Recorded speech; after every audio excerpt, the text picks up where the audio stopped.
always want to be in the global championships. I want to come back for 2024 and qualify again. It's a super sick event. You get to hang out with all the people from this league, and you also get to compete in the biggest tournament of the year. Of course, I want to be there.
よし、始まるかな。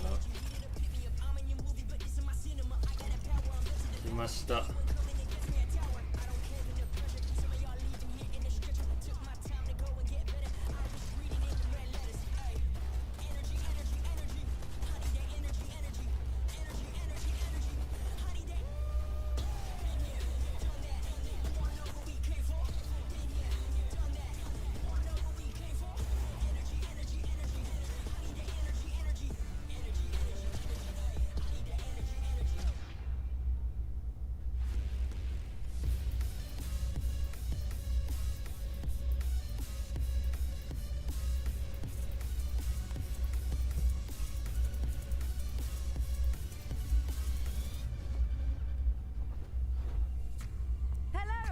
to the final day of the FNCS semi-finals. At the end of today's action, we'll know which 50 duos will have qualified for next weekend's grand finals, and I, for one, cannot wait. I'm Frankie, and I am joined yet again by the wonderful Levin and Mini Miner. They might be sick of me, but they are contractually obliged to be here, so thank you for joining me, boys. Levin, tell me how you're feeling about the action today. How can I be sick of you, Frankie? We don't get enough of Frankie, it feels like. I am very excited for the day. It's been an interesting weekend. Today's obviously a bit of a different pace, right? The eliminations and the victories are obviously very important, but you know, it is more about the consistency. But with so few games, right, it almost feels the same, right? It feels like one elimination might be enough to really get you in there. The Mini Miner. It is. I mean, yeah, we've seen this sort of format before, you know, just inconsistency-wise qualifying through, but not in this number of games. For these teams in the upper bracket as well, we got 2 chances, right? So we talked about it all weekend. You want to be in this position, and for those teams that are, they're in a good enough spot because, of course, we have the lower bracket later on this evening as well. But I'm sure all of these teams, they want to get their homework done early. They want to make sure it's done right now because they want to book their ticket to the grand finals, I'm sure. Let's take a look at the lobby list for today's upper bracket, because we're going to see 3 games in the upper bracket before our final 3 games of the day will be played out in the lower bracket. 25 duos are going to qualify after these first 3 games. Any names sticking out for you there as a team you think we're going to see next weekend, Mini Miner? Yeah, I mean, there's a lot of teams on here that just big names in the European region, of course. You see Robman and Axforce there in the bottom right of the screen, a team that I'm particularly excited to see how well they do. Art Skill as well up there on the top of the list. There's some big names that, of course, have qualified through the lower bracket yesterday, so we're seeing some different names as well. I'm surprised you didn't say, you know, Volko and Vortexes. A couple of days ago, you were saying they were going to win a game and qualify straight through. What happened to them? Yeah, well, you know, I mean, I kind of cursed them. I spoke very highly of them, and you picked up on that. You're like, you know, you've been speaking about them a lot this season, but I just don't want to harm their chances here, I think. I don't know what to say. I think they've been lying in his pockets, I just want to leave Frankie. them. That's what's been happening. Actually, you have made some accurate predictions so far this weekend, Yes. Mini Miner. More on that in a bit, because actually there's one duo that we saw big performances from yesterday, especially in off-spawn fights versus Vico and Pink. It's Kiro and Good Duo 11. Yeah, these guys, you know, they were really in the midst of a very heated battle. And, you know, sometimes when you're in that kind of a scuffle, when the team you're sort of facing against bests you and they qualify through, it puts a bit of extra pressure on you, right, Minnie? Yeah, it does, and it's really, really difficult for these guys to make out their consistency, but it seems like they were doing pretty well at that yesterday. This is a duo that I don't think the victory format actually suited them too well. They were quite consistent across the day. In fact, they're our most consistent duo across both 2 days. They placed top 15 in 8 out of the 10 games across those 2 games. So for me, this is a duo that no doubt will make it into the grand finals. And I'm going to make a bold prediction yet again. I'm going to say they will finish in the top 5. Okay. I like the way that you're thinking, and given that they were so consistent yesterday, I think that one's gonna track. Levin, I'm guessing you agree. I hear it. They were super consistent. They've been one of the most consistent teams so far in this process without being able to, you know, clinch that win. So, yeah, I think top 5 would be a relatively safe bet for them. But who is going to be joining them in the top 5, do we think? Let's have another look at the lobby list and check out some of the contenders, because, of course, we've got some duos joining from the lower bracket. But let's focus on the players that nearly made it through yesterday, Levin. Yeah, I think one of the ones that really sort of piqued my interest are Pings and Mixer. They're a team that in a couple of those games, I mean, they looked very, very, you know, good to qualify. You would have thought they would have won a game. And it's weird. They're the kind of team where everything's on the plate for them, you know, set up nicely. It's, you know, a lovely spread, and they just can't finish their dinner, it feels like, right? You know, they were landing at the yacht here. You know, you talk very highly of the yacht POI all season to me, Minnie, and they were doing a great job of it. You know, they were getting surge really well. They had some interesting strats, and every end game they looked set up for success. But in the final moments, it'd always be just one little mistake that would just cause them to miss out on winning the game. I remember one game in particular, they were on height, literally, it just should have been a win. Had medkits, everything. Pings drops into the zone to try to get up some more loot, and then he gets pumped in the side of the head and they lose the game, right? Like, it's these small little things at the very, very end that were really the hurdle for them. It's a weird one, this team, because I feel like, yeah, they're trying to be consistent. They're trying to play themselves out very, very well. And it seems like they are at their best when they're on hype, but they're also the team that have had the most 0-point games across the weekend. So it seems like when they do get to endgame, they're trying their best to make things happen. Even, they're one of only 5 teams that haven't actually taken a Storm tick or a Storm Surge tick yet. So it seems like they're just so meticulous about how their mid-game works, which is really impressive because you mentioned it. They landed at the yacht yesterday. They're going back towards that South Classy Courts area today, which is a drop spot they know well, and a drop spot has worked very, very well for them. In fact, the last time we saw them actually landing here, they got second in a Duo Cash Cup final, so I'm sure their confidence is going to be really, really high, and hopefully we can see them perform today. Well, I think we should be feeling very confident on the desk because yesterday in the pre-show, we talked about 3 duos we thought would pick up a victory royale. Janice and Flixie, Venno and Tayson, and also Vexy and Pachawa, right? And all 3 of them got victory royales and booked their spot in the grand finals. And at one point, I also said, if we could have had a 4th, I would have said Vico and Pink. And what happened in game number 5?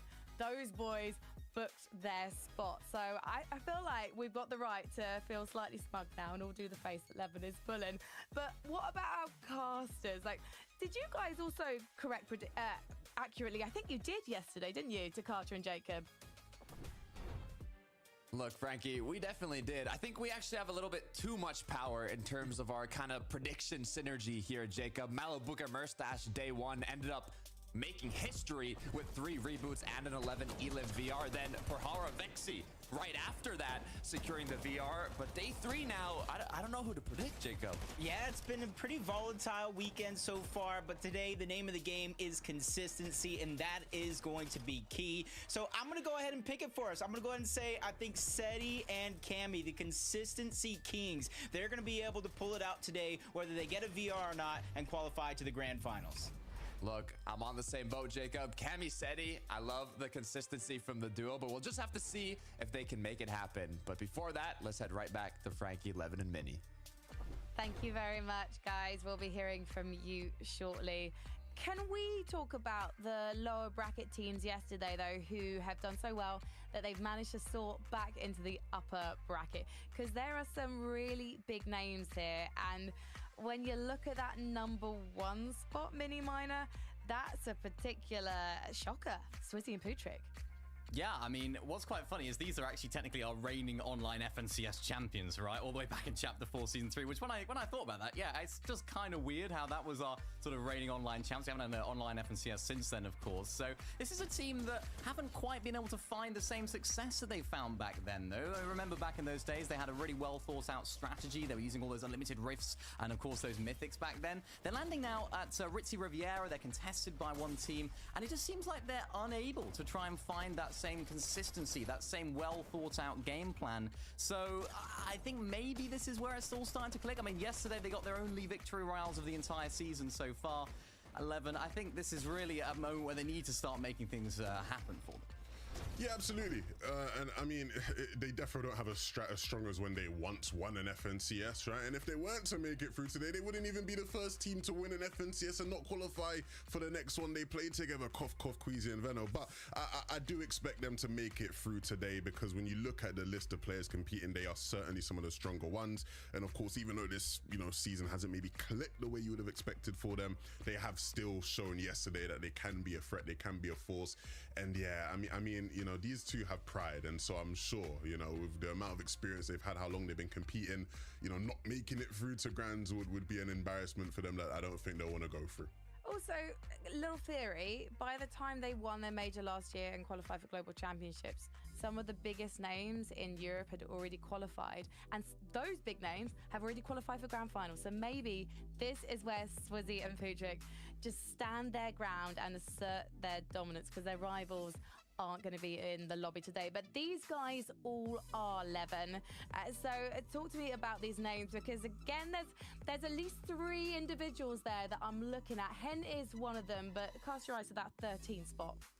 Yeah, I think it's probably the most supported duo in all of Fortnite right now. Mongrel and Mr. Savage. Everybody is gonna have their eyes on them to see if they can finally make it through, and Mongrel's big return can end in a grand final opportunity. You know what, though? I think myself included, a lot of people would have been surprised as to the fact they made it this far, right? It's like, this is great from them so far, but they, of course, want to make it all the way. Mr. Savage at the moment, we have to talk about how well he's currently playing, doing such a great job at leading Mongrel. And even Mongrel actually having a live coach in Bloodhex in his ear going throughout these games. So just making sure that he's not going to make any big mistakes, of course. We have seen a couple of plays from him that haven't quite worked out. So it's just ensuring that they're together as a team and they're playing very, very well. I watched their last game as well to qualify yesterday from Mr. Savage's POV. Oh my goodness, that was so clutch and a really, really great moment. So hopefully they can continue that today because Levin, they are uncontested. Yeah, absolutely. I'll be honest, I wouldn't be surprised if at some point they get someone landing on them. It is Mongrel at the end of the day. If you are, you know, a player in this lobby and you want to make yourself, you know, the biggest anti-hero in the whole of Fortnite, you could land on them and make a name for yourself. But I will say, you mentioned, you know, how good Mr. Savage has been doing. If they are able to qualify, I think I'd give Savage the FNCS MVP already because this has been a carry job of sorts that I've not seen in a long time. Yes, Mongrel's one of the greatest players to play Fortnite, but he's been gone for like 2 years. Do you know what I mean? Like, it's not like he's been here and he's been sort of playing. For them to have made it this far, like you say, Minnie, it is so impressive. And yeah, a large part of that is down to how impressive Savage has been. But they're ready. They've been preparing. I saw them earlier today. They were putting in some practice. They have a couple, you know, sneaky strats they were practicing. I never thought I'd see Mongrel in custom lobbies, you know, practicing sneaky strats for an FNCS. Things are changing. Things are here, and I'm really looking forward to it. Yeah, it's great to see. And I mean, their drop spot as well, if they do end up having it uncontested, it seems like they're developing that really, really well. A lot of their problems, it seems like this season, have been off spawn when trying to get that consistency. Today, they need to make it all happen because, of course, they only have 3 games in the upper bracket. There were 30 spots up for grabs in yesterday's lower bracket matches. So the 30 duos will be playing in those 3 games in the upper bracket. If they don't get through those, they will get to play again in the lower bracket. And just scraping through is a very interesting duo. FaZe and King Levin. This is a duo from Argentina who decided to leave South America behind for the hotly contested shores of Europe. And they're just about sticking in it, but maybe it's taken them a while to adapt. Yeah, I'm a big fan of King and FaZe, right? I think everybody's very familiar with King, you know, historic player. You know, it's given us some of the best memories we have in competitive Fortnite history. And like anybody else has, you know, experienced when moving from another region to EU, it has not been easy, many manner. They have had their struggles. You know, some people would say they've been hot and cold, right? And in many ways, it's conflicting because you watch them a lot of the time and the talent's there. I don't necessarily think they're struggling to keep up with the EU talent, but I do think they are struggling to fit in with the rhythm of some of these games. Yeah, hot and cold is the exact way I'd use to describe this team. Because remember, week number 1, I mean, myself, I thought, I'm not really expecting too much in this duo. They came 33rd in round 4 of week 1 qualifiers. Then week number 2, they didn't even make it out of open qualifiers. So this is just like, what's going on with this team? And I think it's all down to the fact that they're not quite able to nail their mid games at the moment. The problem that they're having is that both players aren't making it into end game more often than not. Even yesterday to qualify to today, we saw that FaZe actually went down at 33rd place, which is outside of their placement points in the final game. King had to solo clutch them into the very moment they're in today. So if they can sort those issues out today, hopefully they'll be able to find a little bit more success, because that seems to be their main problem. If you're not consistent today, it's not going to look good. I have got my fingers crossed for these boys because they made a very brave leap, and I really love it when that kind of decision pays off. Now, we'll talk you guys at home through the format for today because you're going to see 6 games of Fortnite. We've got 3 games in the upper bracket from which 25 duos are going to qualify. Then we're going to get a short break, but don't worry, we'll be back before you know it with the lower bracket. So that's got our surviving teams from the lower bracket yesterday and our remaining teams who did not qualify for the lower bracket. They'll be competing for the final 15 spots. The last 10 places have actually already been booked. They've been booked by our Victory Royale winners from the upper bracket across the past 2 days. And if you missed any of that action, check it out because it was absolutely electrifying. Some of the plays that we saw, we've never seen the likes of it in FNCS before. So you really don't want to miss out. Levin, any final predictions though before we head to the casters? Final predictions, ooh, it's a tough one. I'd like to see a big pop-off game from Savage and Mongrel. That would be a special moment for us this season. And all you need is that one big game, right? We talk about it being maybe a consistency format, making sure you don't go down off spawn. But if you can have one massive victory round, you're almost guaranteed to be in that top 25. Well, good luck to all of our competitors playing today. And good luck to our fantastic casters, to Carter and Jacob PR, as we head into game number 1.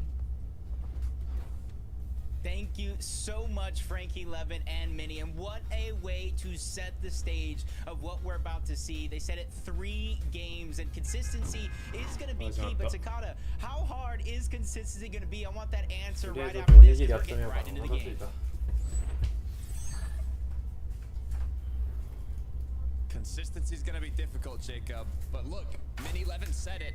All it takes is one big match. There's only 3 games that are going to be played out today in the upper bracket, and if you don't make it through after those 3 games, you have another shot in lowers. But one big game, Jacob, is what I'm looking for. And we saw Sato and Andalix have a big game yesterday. Unfortunately enough, the situation was wildly different. It was win and you're in. Those big games only allowed them to advance to the upper bracket round 3, in which we're seeing here. And you got Aqua and Noah Riley on the other side of this split drop. And this is where it's going to get interesting, because immediately you see them all making the conscientious decision to just loot up as much as possible before that possible engagement. Look, even thinking back to the regular finals format, which is 6 matches long, being contested makes it extremely difficult to stay consistent. But hitting those sniper shots could be what it takes. What I'm getting at is having an uncontested drop spot is going to give you a huge advantage in terms of getting those points consistently, if you're able to constantly get to the end game. But you know, if you're contested, one big game is gonna mean 2 quick eliminations off the start to help you with that damage. Noah was feeling confident there after his snipe. See him and Aqua slowly but surely moving up, but they answer back. I believe it was Andalex with a nice snipe, and they go flying through the sky. But Sato, with that bounce on the crash pad, he goes flying right into the hands of Noah and Aqua. He goes down very, very early on, and that leaves already at the start of the game Andalex with a huge decision. Do I try to be a hero? Do I try to play hide and seek to try to get my teammates reboot card? Miss comms. I believe Sato here ended up using the Flowberry crash pad combination, while Andalex did not have the Flowberry activated. And that is what caused that engagement to come to a conclusion. Now left as a solo. It's going to make things much more difficult. Yeah, it's difficult for Noah and Aqua, even though they did get the elimination. All of their loot, because it was contested, taken away, and you can already see they have to go forward looking for those shields in which they lost long ago with Takata, King, and Fraser. For the show. I got a smile on my face right now, Jacob. We were talking about them. 33rd first week qualifiers did an amazing job, but complete opposite in the following week. So I'm curious now where they put up in a consistency format to see what they can do. But just time will tell. Yeah, high hopes for them coming all the way over from the Brazil region, competing on one of the most stacked regions we have in Fortnite EU. That's a challenge right there, and honestly, I give them all the credit in the world, because it's not only about Fortnite, but just living somewhere else in general. But we got this double agents, Mongrel and Savage, 009, 008, just trying to rotate on out. It did look like they were feeling confident to take that early game fight, but with the third parties looking around every single corner, they know it's not necessarily safe and it's a risk, so they're just going to disengage, get more loot, and you can already see they need the loot. 5 builds, 008. Have to make sure here that they're kitted, especially when they're going to go for those tags up close and personal. You do see that Reaper Snifle in hand. So if they can land one big shot, that could be enough. A lot of teams saw this yesterday. Slowly floating around some of these positions, but the third party on the minimap, it shows if they're going to go in on the Clownski, they figure they have an advantage that they're going to try to take advantage of. Rolls is too far split, but that third party just puts a whole thorn in the side. He's forced to play defensive. He boxes up, his teammates reunite, and that plan to get aggressive just got turned on its side. And various tarps, I was looking at these guys, and he's one of those ones that are flying under the radar. We've seen some new qualifiers, their first ever FNCS Grand Finals yesterday, and here's a chance with a couple players in the lobby today to get there first. Be careful though. It's Pixel up in the bush. Gets a surprise attack on to the duo rotating out. And it looks like right now the fiesta has commenced. 3-4 duos in the same area as Mahitopco quickly realize the danger and start to disengage. Gotta be careful, even though the zone doesn't pull too far off from when they're typically at. There's a lot of teams on this side, which means possibility, potential, expending a lot of heals and resources just to make it there. There's no on Aqua finally find Andalex. They knew eventually they were going to go back for that rebound. And this is their moment to strike. It's not only for the elimination points, but the surge and the loot that he maybe was able to gather along his way. But he's going over towards Newbie Steps, hoping a contested drop is going to be enough to hide his position, but they're hot on his heels. They don't want to let this elimination get away, and they don't want to let it take too much longer. As you see them continuously going up and over, but the Frenzy not doing too much damage. It's just whittling away little by little until eventually Pixie and Walk steal that elimination out of the hands of Noah and Aqua. Andalex now planning what is going to be the change for the second match in the early game to be able to come out on the other end. It isn't the end, even with 3 matches to be played out. But we'll take a look here. Forecast Tower, and it looks like it might not even be contested. Now, Garrison Chari looks like it's freebie for them. Not so much the loot they're after, but just the ability to see every single zone as it appears, to be able to kind of predict your rotations, really set out a plan for the future. And you're seeing a lot of teams this time around compared to yesterday, uncontested yet again. Back-to-back forecasts going over to a team that didn't really have to fight for it, which is great for their game. So I want to see how they continue to use that uncontested advantage. A lot of players in this current meta have been making use of the bushes instead of having, you know, to kind of build your 1x1, 2x2, especially if you have a sniper rifle in hand to kind of look for those tags, or even just with an AR as teams are rotating.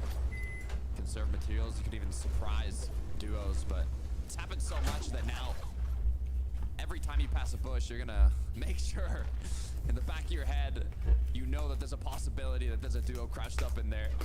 As we take a look at Seti now, alongside Cammy, one of our picks today to take it home. We know how consistent they've been in the past. Yeah, and watching back some of their games, day 1 a little bit slow, they picked up the pace. Day 2, they made it rather far into those games. Cammy had a ton of heals, just eventually went down at the wrong time in back-to-back games that kind of slowed their run, especially when it was looking so good. Same thing for Mixon and Pings. They had high ground at the end of one of those games, and that's the thing. It was the trend of yesterday with high ground teams winning most of those games. It was losing it at the wrong moment, but Scrolls seems like he's under pressure. It's going to be an easy elimination for Mixon. Pings and him off to a good start with 2 total eliminations in the early game. Good way to start it off by the Reckless Railways. This is where King and Phaser also drop.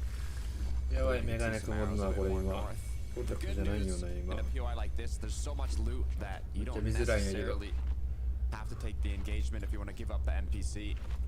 However, it does give you that extra loot needed to get that one big pop-off game that could qualify you for the Grand Finals.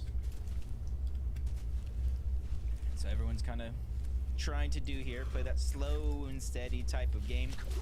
As the day progressed, for day 1 and 2, you saw the aggression ramp up over time each and every game. But now it's Robon and Axe Force that are creeping into the distance, and Mongrel and Savage. A couple of shots being fired over in that direction. Nothing really to feel confident about. So they're going to quickly disengage, continue to farm up.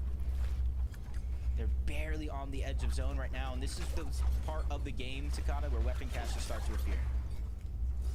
Forecast towers have been captured. The caches beginning to start here. Mongrel and Savage, they might have just got themselves into an engagement here, but this is not a healthy one. So many duos up above, down below. It's like a little sandwich that's been made, as now Rabob is looking to find an angle. And we got Doxy and Cade down there. They're kind of sandwiched onto Axe Force. That's why Roban has to be able to alleviate some of this pressure, and he does so perfectly while maintaining his position to disengage. Axe Force finds the safety, and they leave that mess behind. That's something in a lobby like this you don't want to take part of. You got Yapko on the backside along with his duo, box to box with Savage and Mongrel, and it's underneath the bridge as well. So you're not really going to find Surge other than the players that are next to it. It's a very difficult place to have an engagement like this. You can see already though, Diox looks like is going to be the one that's going to be able to secure this first cash. I believe there is two though, which is why there's so many players around here. You can see Mongrel Savage is going to be the duo that's taking the other cash. So for these two duos, they will be getting a bit of an extra loot. If you guys are at home wondering who is who, who's this 008, who's this 009, they're secret agents trying to go undercover and sneak out a huge consistent day. 009 is going to be Mongrel, 008 is going to be Savage. But they're still not straying too far off from their position. And there's no real reason to if they have that early game surge. But you can see them toying with the idea, looking in front, looking behind. They're trying to continue to move forward underneath the bridge, and that's going to be their path to safety. You can see at the bottom right on the minimap how many duos are in the surrounding area. It's good for getting that damage and tags, but at the same time, one mistake, getting cracked, could cost you the match. And since they're already in zone, everybody realistically on this position, because you can throw in Howley and Frizzy in that same grouping, is you're so far deep in zone already compared to everybody else outside of the zone. You really don't have to make too many moves unless you're kind of forced to with Storm Surge. And that's why it's important with a lot of teams to plan your game properly. Moneymaker and Fnayan back to the upper bracket side of things, had a hiccup on day one, but they've earned the right to be here with their placement in that lower bracket. They're just trying to go ahead and really execute in their game plan. They're just full of so much skill, but they're also Moneymaker specifically one of the youngest competitors we have in Fortnite competitive. So sometimes it comes with age, comes with experience, and a snipe shot like that is something I feel like a duo like this, if they want to get aggressive, they can take advantage of. Back on track to making a bit of money here if you can continue landing those sniper shots, but all they're looking for now is positioning damage and waiting here as the fourth zone will appear in just 7 seconds. The players will be able to see what's next. What are the next steps here? But for Put Aside Snazy, the next steps are to come out on top in this battle. And just judging by the loot right now, they weren't necessarily able to get their cash and could possibly fighting over. That's Nebs and iDrop on the other side. You're seeing the smart pistol come out more and more and more for teams trying to deal with that search. It shoots so quick, it locks on, especially in this meta with the grapple blades, the crash pads. With a high position, that'll definitely help you handle that problem. Cash is going to be found, and that's going to be able to kind of pick up and bolster their loadout overall. And it's not typically until maybe the 7th, 8th zones to where you see that smart pistol switched out for some sort of AR or SMG. There's a different vibe here, Jacob. 86 players up still. 1080にしといたらよかったな。1080にした方が分からんね。 A lot of engagements right off the spawn. 設定1080にできたっけ？ This game is going to get as now Rift Island for ski in hand. Yeah, uncontested like we've seen most of the day so far throughout the past two. There's no real reason to go up there, especially with so many rifts down below. You don't get points, and there's no reboot van up there.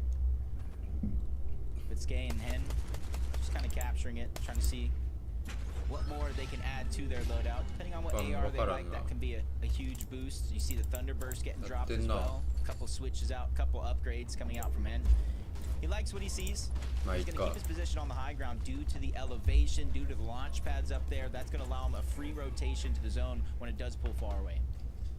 Not only launch pads, there are rifts that appear below the Rift Island, where you'll see duos kind of box up around and wait for the right moment to use them and help them rotate right onto zone. DKS Fox, though, they do have the flow berries in inventory. Duo partner might have the crash pads to get a little combo. And so far, it looks like they have secured a cache earlier on, so they're just picking up the extra loot and now do have to continue towards zone. And we saw DKS and Vox in week 1 start off FNCS on fire. But unfortunate circumstances. They kind of slipped up, fell down. Now they need 25 here to advance directly to the grand finals. They're going to find a lot of loot along the way, kind of refresh some of those resources and continue moving forward. With the 200 damage above the threshold, that's not necessarily a worry for them for now. And to kind of point out, you talked about a different feel in these lobbies. Throughout the past 2 days, it wasn't typically until Zone 6 Storm Surge started to activate. And now here, since it is so stacked, it's in Zone 4. And that's like foreshadowing what we're going to see today throughout this lobby. Cold-blooded players right now, realizing やばいなこれ。 they need to get damage. Nobody is getting eliminated. Everybody's boxed up beside each other. Mongrel has been cracked already. いや、物質 Looks 好き like な they're こ going こ。 to a サー fight ジかやん。 49 below. We've seen them struggle with Surge before. やばいな And こ they れ。 cannot make the same mistake again. Yeah, now they have to go. We've seen Savage clutch up big. There goes a first 50 tag. They're barely going to get over, but he's not done just yet. Axforce on the run. Shot continuing to land as well, but not much, which is why they're still on the chase. They fall below. They go right back up. They're playing teeter-totter with Storm Surge, trying to find the damage. Roban's going to be found, but it's a decision Savage might regret, but at the same time, it was a sacrifice. Because look how far up above Surge they are now. And I said sacrifice for a reason, because Mongrel goes down. マジか。 Savage now left as a solo. Last 2 shieldfish have been popped. No more consumables to work with. 4 crash pads is the only mobility he has. But Savage must scavenge as many points as possible in this match, as it's all about consistency. He's gonna have to find some sort of scraps, either through elimination or an elimination that somebody was able to grab, because needs the HP, needs the extra shields. Luckily though, the risk that he took early on, 101 above the damage threshold, which is no cause for concern now, but you see him immediately dropping down that Storm Surge leaderboard, so he knows some sort of damage is having to come through, and it has to be quickly, because he has no heals to keep healing if Storm Surge starts taking him down. Double pickaxe comes through. Howley, Frizzy, be careful. Savage as he quickly escapes the scenario, although the pressure is still on. Zone's closing. 20 seconds. いや、強すぎる。 Until it reaches its end, and now nice, the big eye. back once again, but Savage is going to be the one coming out on top. Floppers need to be popped. That was a huge find and a huge elimination, and he has so many heals. It's still 1 tick on the zone. If this goes away from fencing fields, we have a small chance, but a chance indeed for a Mongrel reboot back into the game. If Malibuca did it on day 1, why not Savage here? Look, we saw history be made during these semifinals, and you said it, Jacob. I want to see it happen once again. Still gonna take some time. しかもこれアンチヨットサベージ歩くねこれリブート。 While this is going down. Glad to ガ see チである him ガチである。 and SETI beginning to heat up here in this game, but there's still 12 teams that need to go down before placement points even exist in this lobby.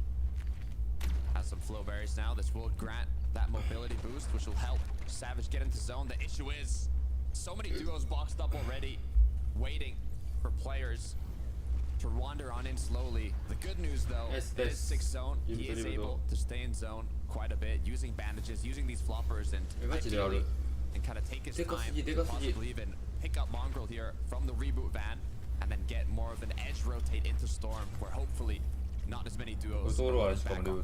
Yeah, and he is keeping track. You saw the med kits, you saw the flow berries, you saw a lot of that loot. That's exactly where they're gonna drop. That's exactly their plan to get back into this game. This could be the moment for Savage and Mongrel that they look back if they get a top placement and said thank you so much. And Levin, Mini, Frankie, they all broke it down. This has been a phenomenal season for Savage himself, but can he keep it up?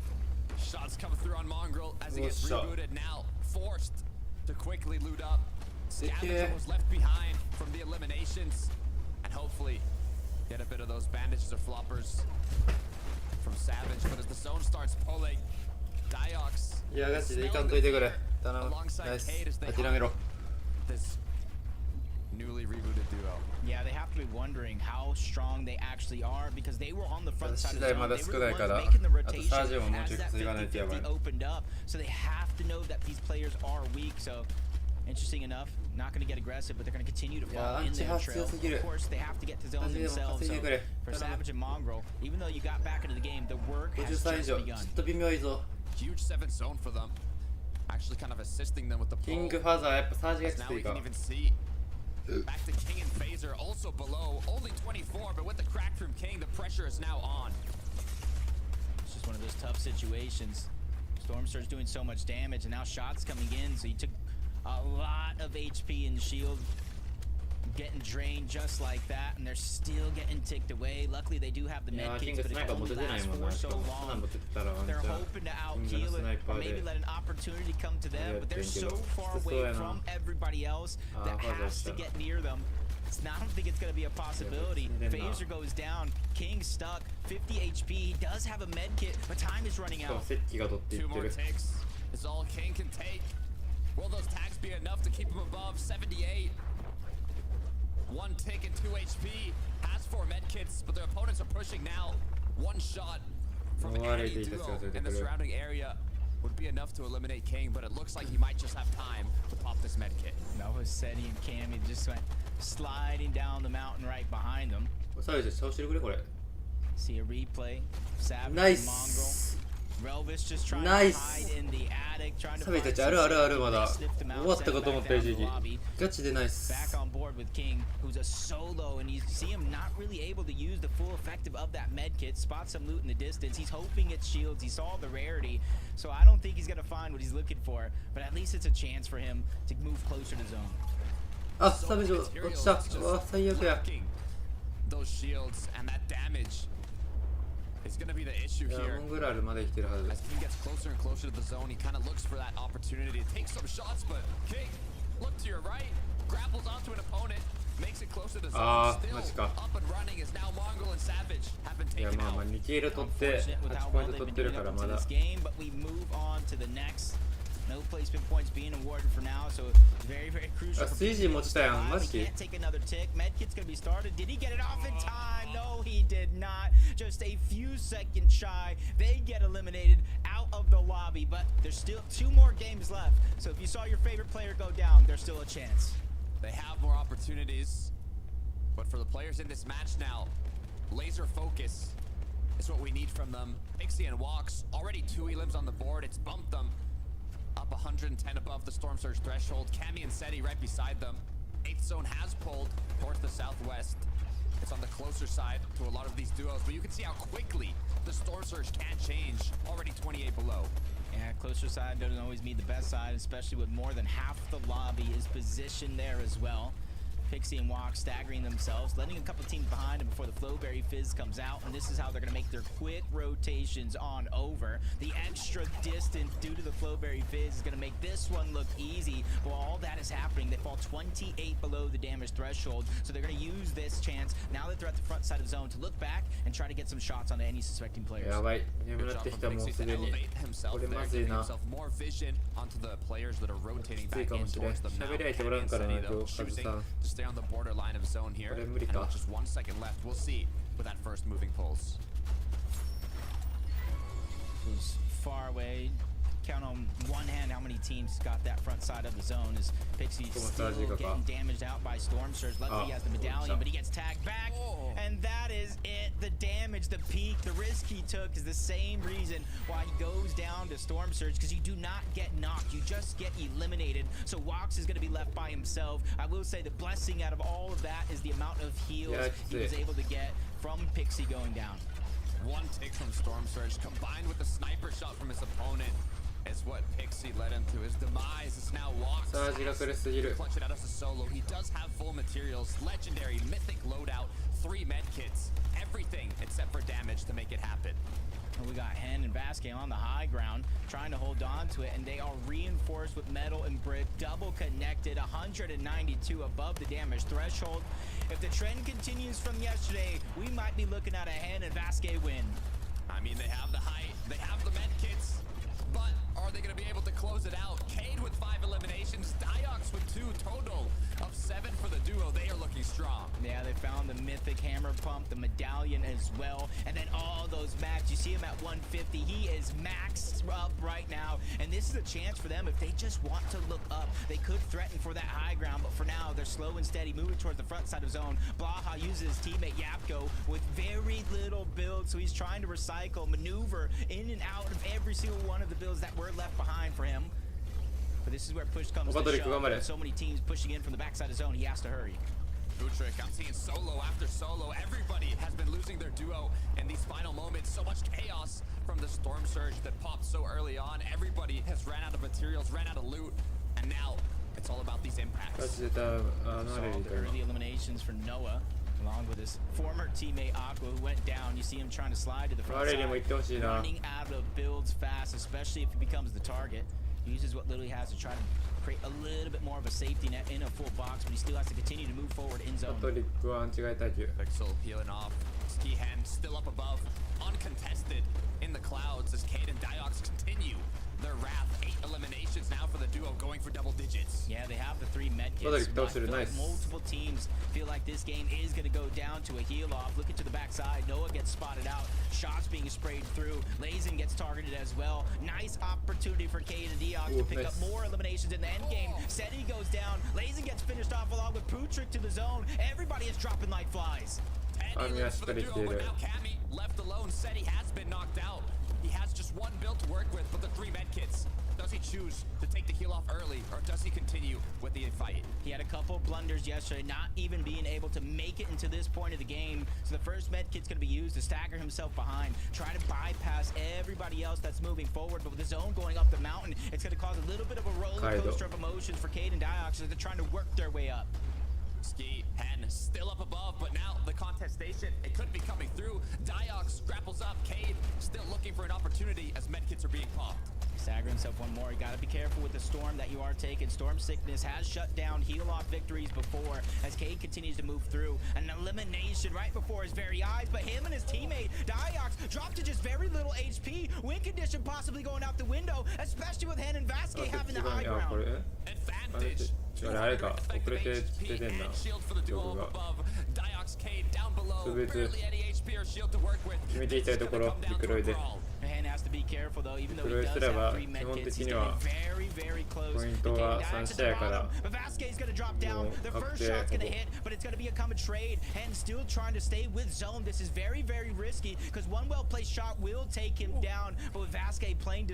この銃強すぎんかキル数おかしいって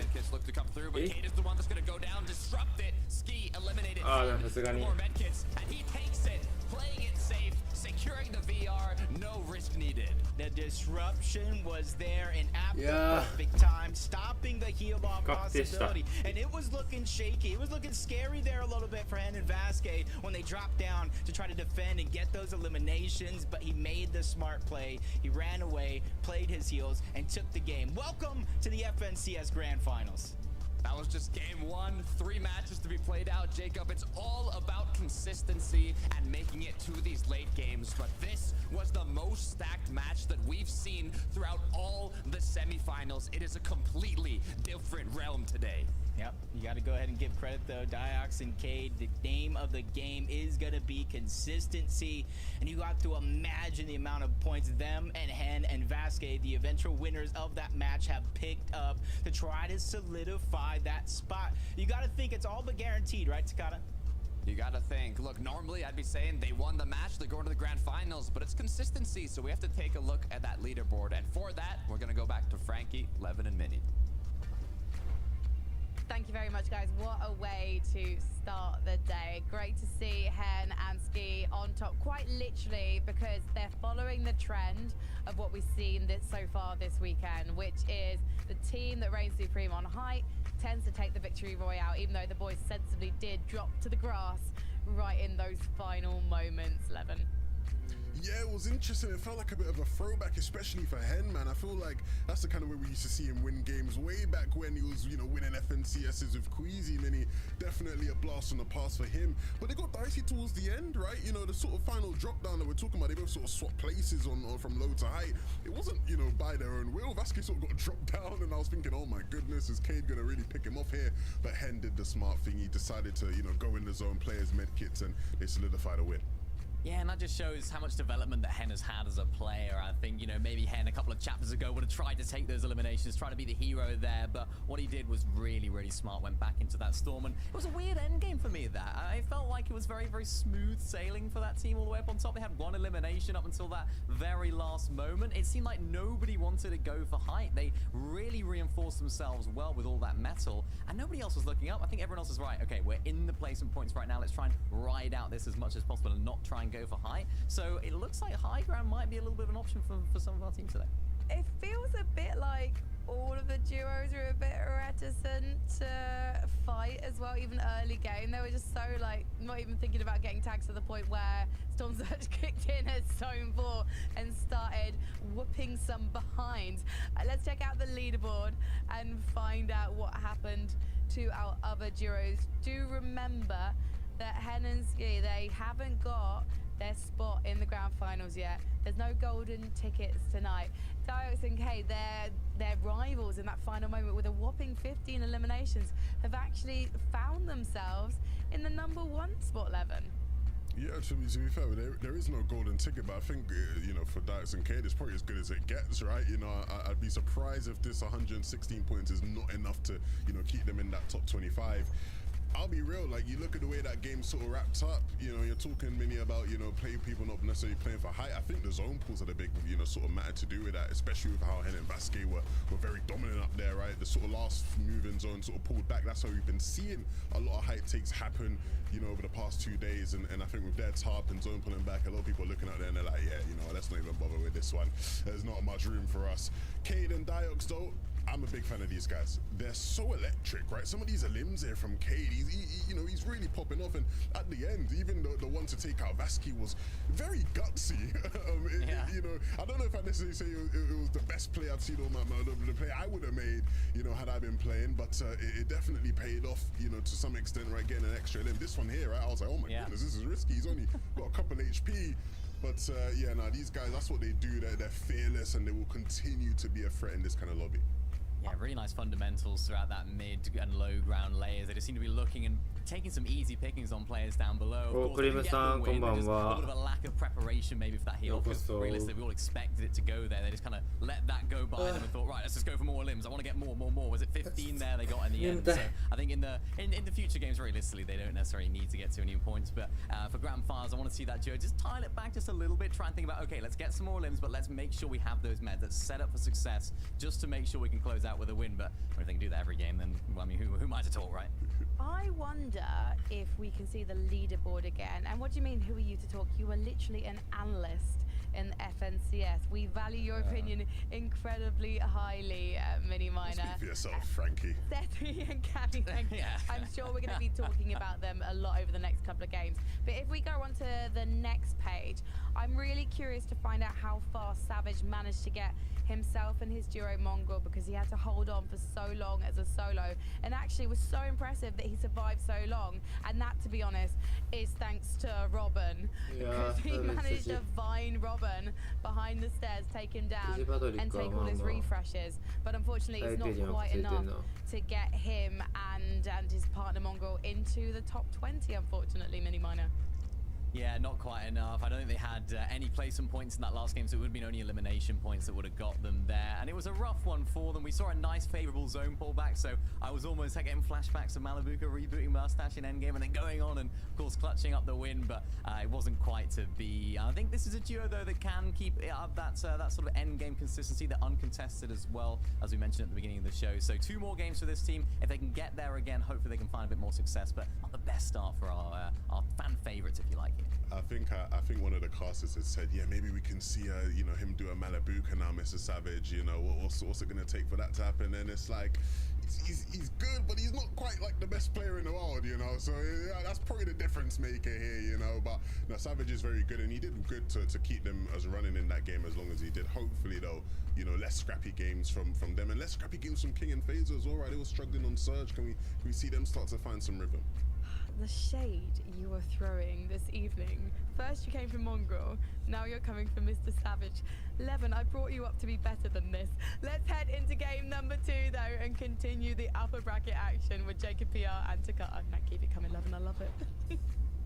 Look, I cannot wait for Levin to get proven wrong when Mr. Savage and Mongrel take home a VR today. No, I'm calling it. I think I might even change my prediction, Jacob. We said Cammy and Seti are going to be qualifying through consistency, but I want to see a VR as well from Savage and Mongrel. Nope.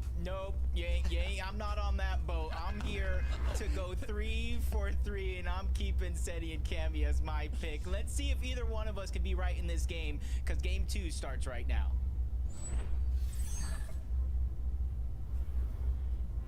Almost halfway through the upper bracket. Feels so weird to say it, as there's only 3 matches that will be played out today. The good news is there is opportunity once again in the lower bracket for the bottom 25 duos that do not make it out of this upper bracket to the grand finals, and it looks like Sato and Alex are not going to be going for the quick engagement off the start. Nah, it's too risky, especially when it's consistency and you went down early in game 1, weren't really able to garner any points. And it's not the same scenario as yesterday where we saw a team at the very bottom of the leaderboard win and advance to the grand finals on NA side of things, and clearly similar on EU. So it's going to be really, really interesting to see what type of game they have here to pick themselves back up, because we've already seen a Victory Royale move players so far up the point threshold in terms of estimations that you got to imagine there's some players that are smooth sailing the rest of the day. Axe falls for Bob. And the yacht now. It's not a time for a vacation. You're in game 2 of your last chance here in the upper bracket to make grand finals. Last chance, last day, I would say. As Astral, Art Skill, also going for a safer drop here. Seeing what they can do. Looting it. Free shields towards the top. That's going to allow them to say all those bigs, Flowberry Fizz, and minis. So, interesting decision for them to land so far away from a lot of other material, a lot of other loot.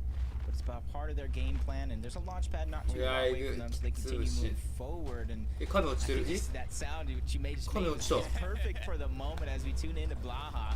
He just looks like he's just has literally only scraps, a Nemesis AR, a shield fish, missing HP and shield overall, but he's hoping with the team that disengaged away from him is going to buy him enough time that he can not only loot up but get his teammate back into it.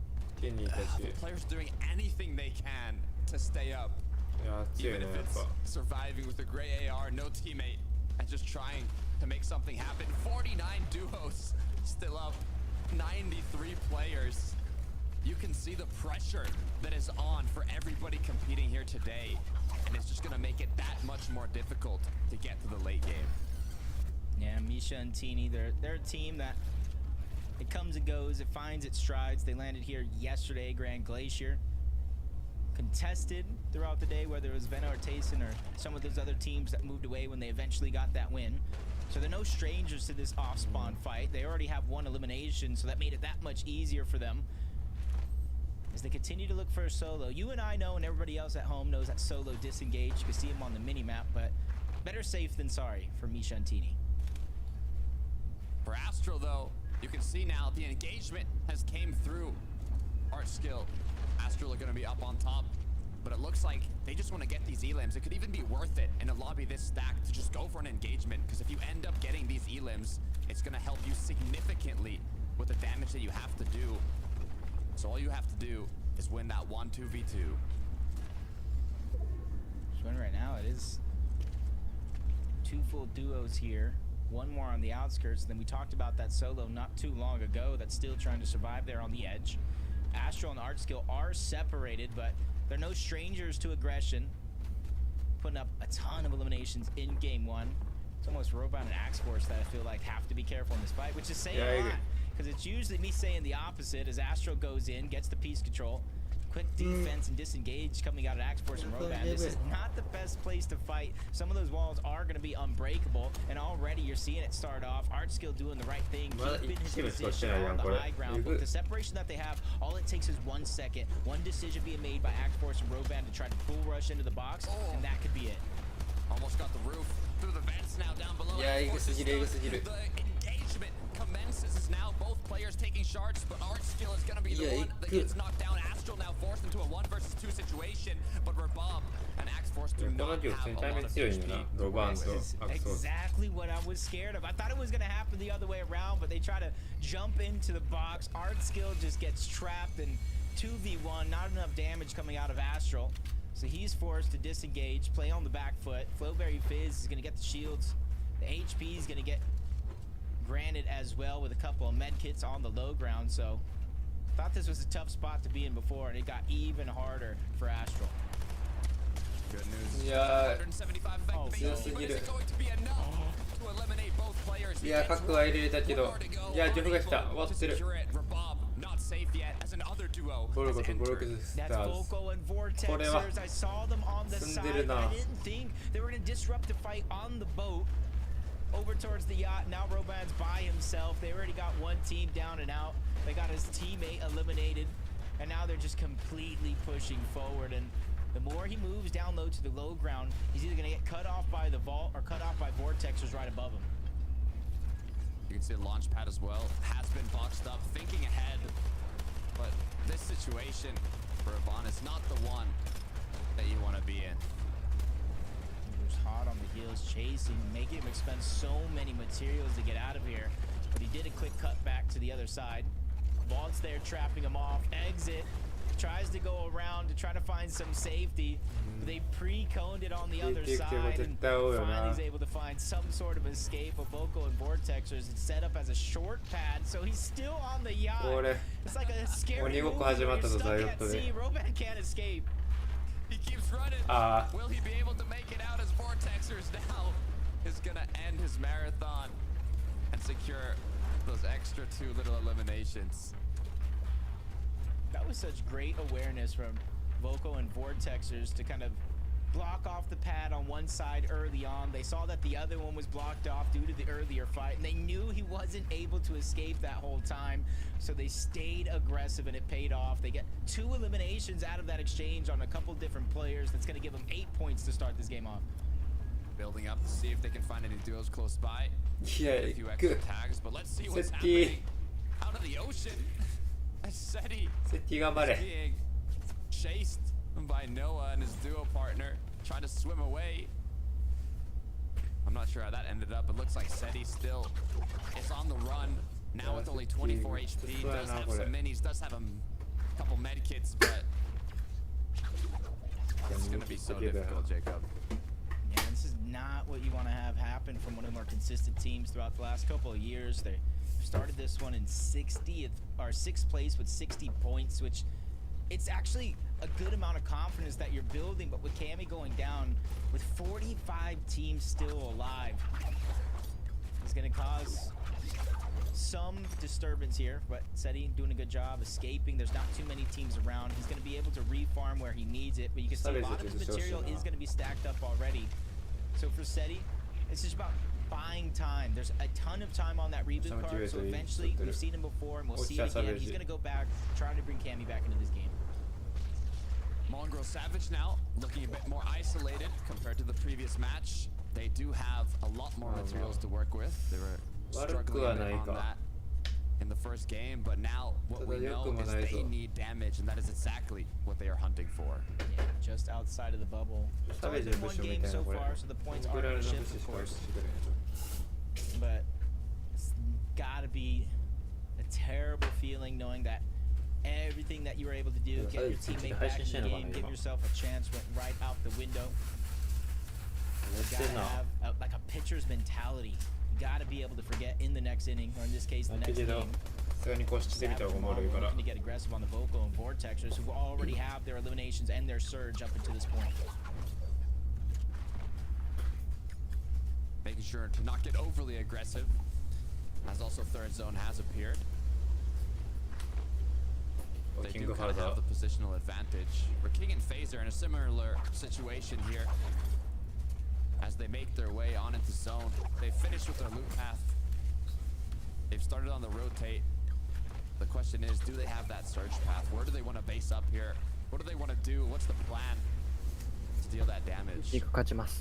Oh, so I'm really interested to kind of continue to follow their story. If they can just continue to make it to the games and handle their storm surge, Bevy and Pablo. あ、寝るの Darky and ルイージが Darkest 勝ちます who おやすみなさい earned themselves a spot here in our upper bracket round 3, but Bevy and Pablo, they've been fighting tooth and nail all weekend long in the upper bracket side of things to try and advance to the grand finals. Things haven't been working out for them, but if they can pop off here in these next couple of games, 3 total overall, the first you've already seen, they can definitely make all that they fought for and all that stress that they went through worth it. Said he crashed behind the wall. 3 duos in the area, one of them is a solo. Said he could just look for the 1v1, but what I think he's doing now is just playing it safe. Issue is, if he plays it safe, he's not going to have enough damage when Storm Surge starts ticking. We saw how quickly it commenced. So he really has to kind of take a risk here. And strangely, strange, but back to kind of these stack lobbies that we know and love. It was 4th zone. It was 4th zone in that last game where Storm Surge activated and really caused a lot of terrors to some of these teams. So Seti is now officially on the clock. Depending on how much damage he has, the Hydro seems like he's going to be already on the run. Fast Strokey unable to really cover the distance, so he's trying to cause disruptions in a lot of those builds. He did enough to reunite with his teammate. There's a lot of players positioned around just outside of Snooty Snips that have to make the same rotation in towards the zone. Grapple Blade being put to good use as the 2 duos out of zone now. Plan their rotate. Looks like one of them is going to go around the edge, but Strokey is going to capitalize on the situation. Unable to land his shots though. 133 onto walks. It's better than nothing. Yeah, good surge. 83 players alive. If it does activate in the 4th zone, it needs to go down to 78 total players, which isn't much. So at this stage of the game, you could potentially out-heal it, but then what heals would you have for later on in the game?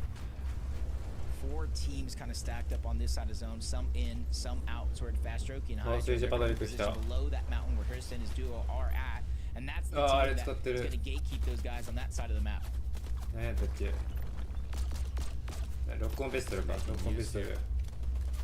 Of the pistol, which will lock onto the opponents. We've been seeing it used more and more throughout the matches to get Storm Surge. You said it yourself, Jacob, all the players rotating crash pads, grapple blades, a lot of flying targets that this can help with. I see where their idea is at. They're on the top of a mountain. They're hoping teams rotate on by, but they're at the edge of zone already. There's not going to be too many opportunities to really utilize that smart pistol. So I want to see them go forward in towards zone. I see Savage and Mongo not too far off. You already know Snooty Steps is in the minimap. This side of the zone is pretty stacked. You can see every second that you do spend taking damage to zone, whether you outplay or not, is a second that you can't last at the end of the game playing for those heal-off scenarios. So depending on Mongrel Savage who takes more zone, you might have to switch that mid around when that game comes. No one else will be the first of the duo to get up onto Rift Island, claim it, and secure that extra loot. And not only loot, that positioning as well, an opportunity to refarm up that brick that was used to kind of build the cover. Normally once you get here very quickly, other duos won't even really try to contest it anymore, but it's a good place to be.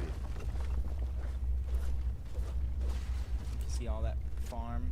Can't get too much metal up here, but brick and wood, that's where you're going to find the most success refarming a lot of this. And we've already seen some sneaky plays of players hiding in the house on Rift Island trying to push out. You see them chopping down the 4. Podesai and Snazy far off of the zone. You see how contested one side of the map is.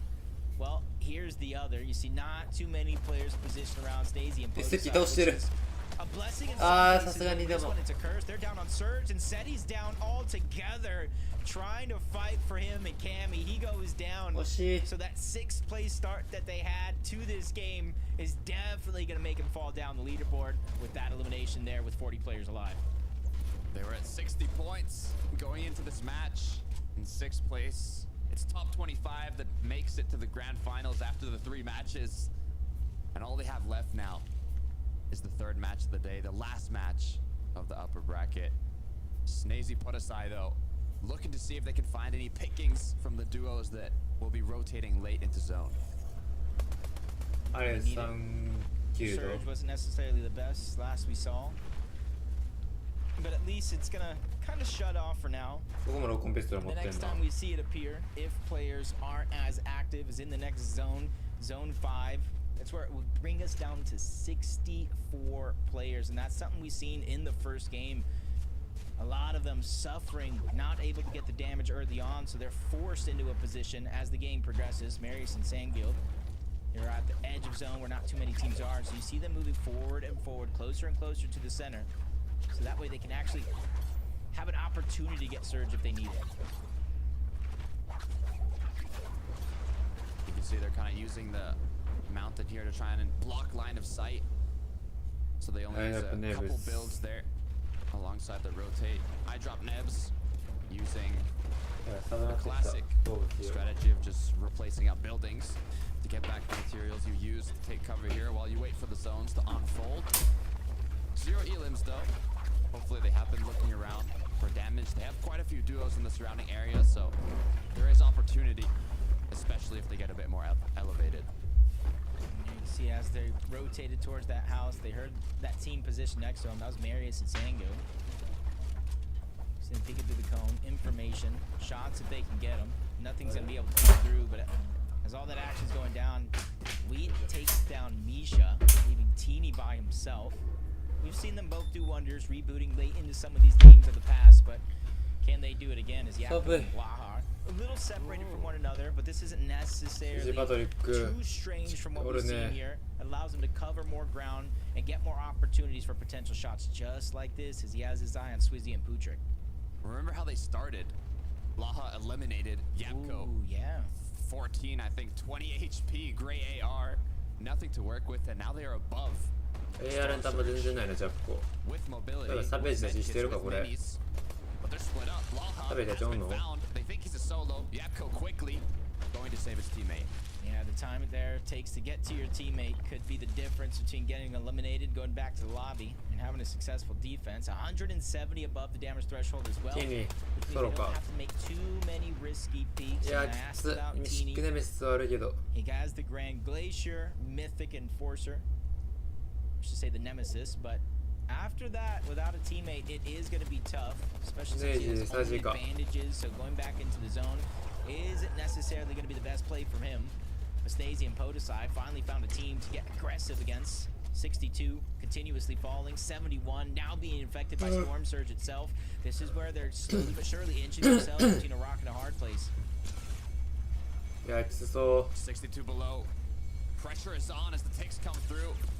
Flowberry Fizz pop to get that mobility, but also heal up as now the wall replace comes through. So many duos in the surrounding area, though. You have to be careful here. One little mistake is all it takes to get eliminated as Sky looking for an angle. Put aside Snazy. Both players without shield now, as they could just be 1 or 2 ticks away from going to the lobby. Yeah, I think Sky and Scroll knows something's up. They know they got to be suffering the Storm Surge, playing very, very defensively, popping a shot when it matters most, drops down on the Podesai, finishes the gentle mate, sends him back to the lobby in anything but gentle fashion. Huge for Sky and Scroll though, now almost 400 above, and one of the most dangerous Storm Surge scenarios. Extra mats inside of the zone, they could even expand. おったおったおった。 You can see how many builds are there. いやー、物資回復きついし、サージもきつい。 Not completely good in terms of surge, but definitely an improvement from last matches. Now they realize they want to get that damage. Mongrel instantly going for a wall just 4 above. If he could land 1 shot, 普通にいかんか。 it could be the savior. Yeah, this game has been いやー、 hard サー for ジ them き to つ get すぎんな、これ。 almost like a rotating similar for them. They've been on the beginning of the game, so there's no real opportunity to stop. Bots up and pop shots like you see some other teams getting the luxury. So now they're forced into a position like this, down on Surge, rotating, forced to fight up against another team. And you see Savage and Mongo just trying to spray into the box. Gears and Chari trying to play defensive. For now, as they continue to fall below the damage threshold, 25 below. It's still 1 play shot, but nobody's giving them the opportunity to land. Storm Surge active now. Decision to get inside the box. They do it. Can they come out on top though? でもラグすぎて何が起こってるか分からん。あー、サベージした。あー、もう終わった。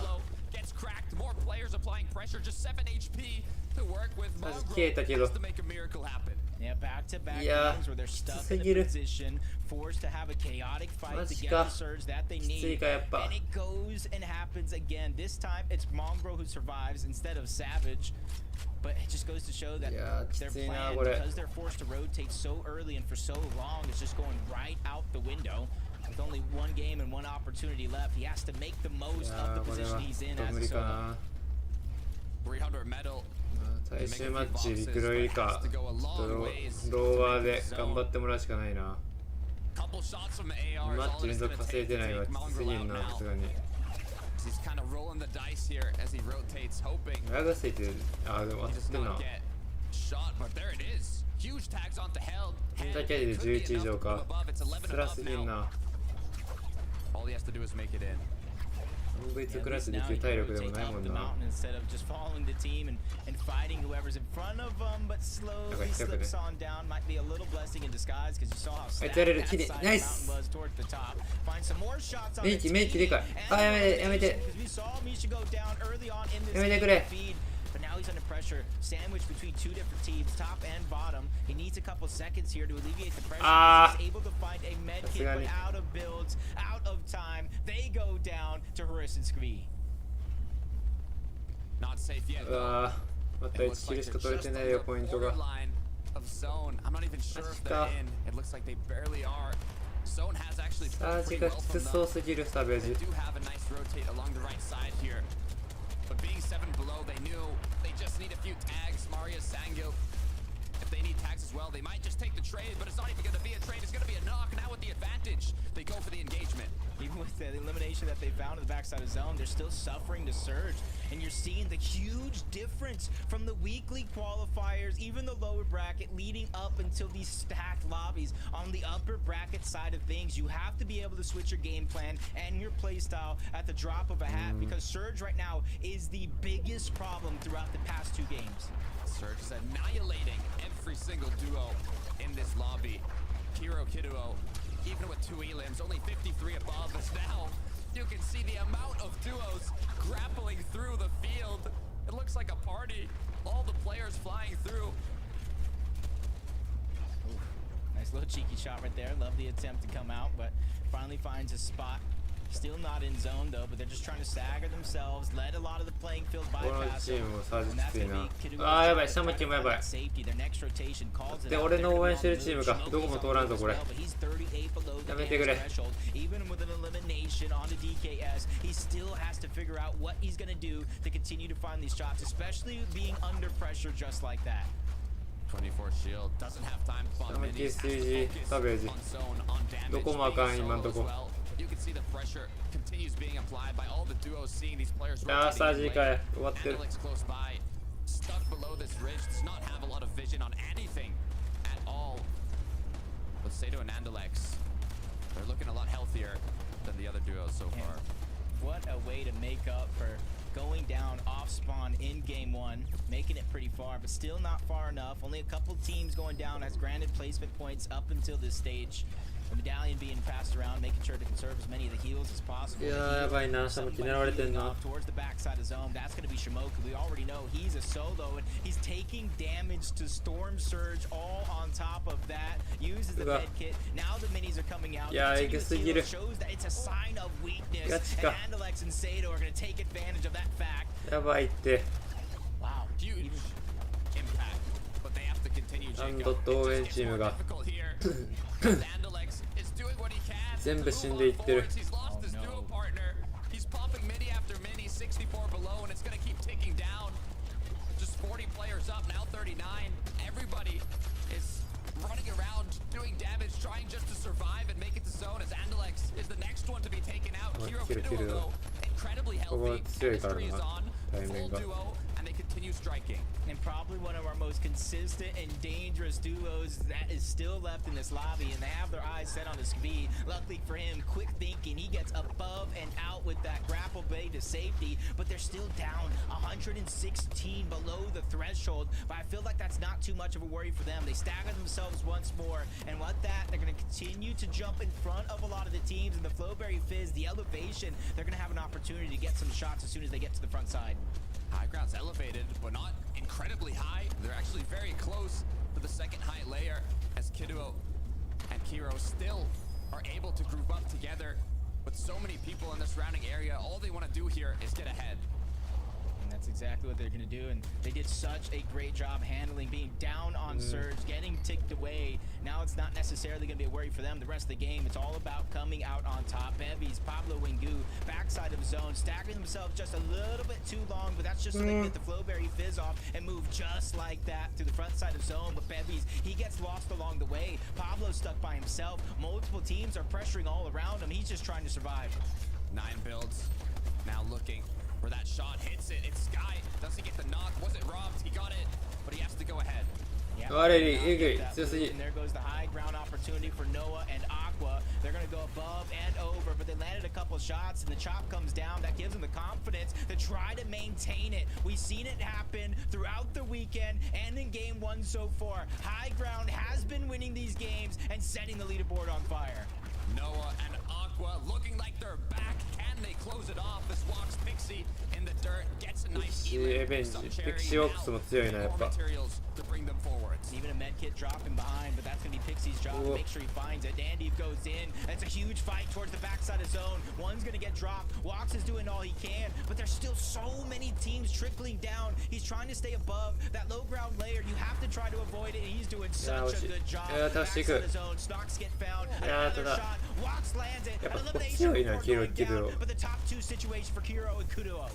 Kiro has 2 medkits, but no materials. Gets ノアレイリーがグラファ決めた。確定やノアレイリーたち。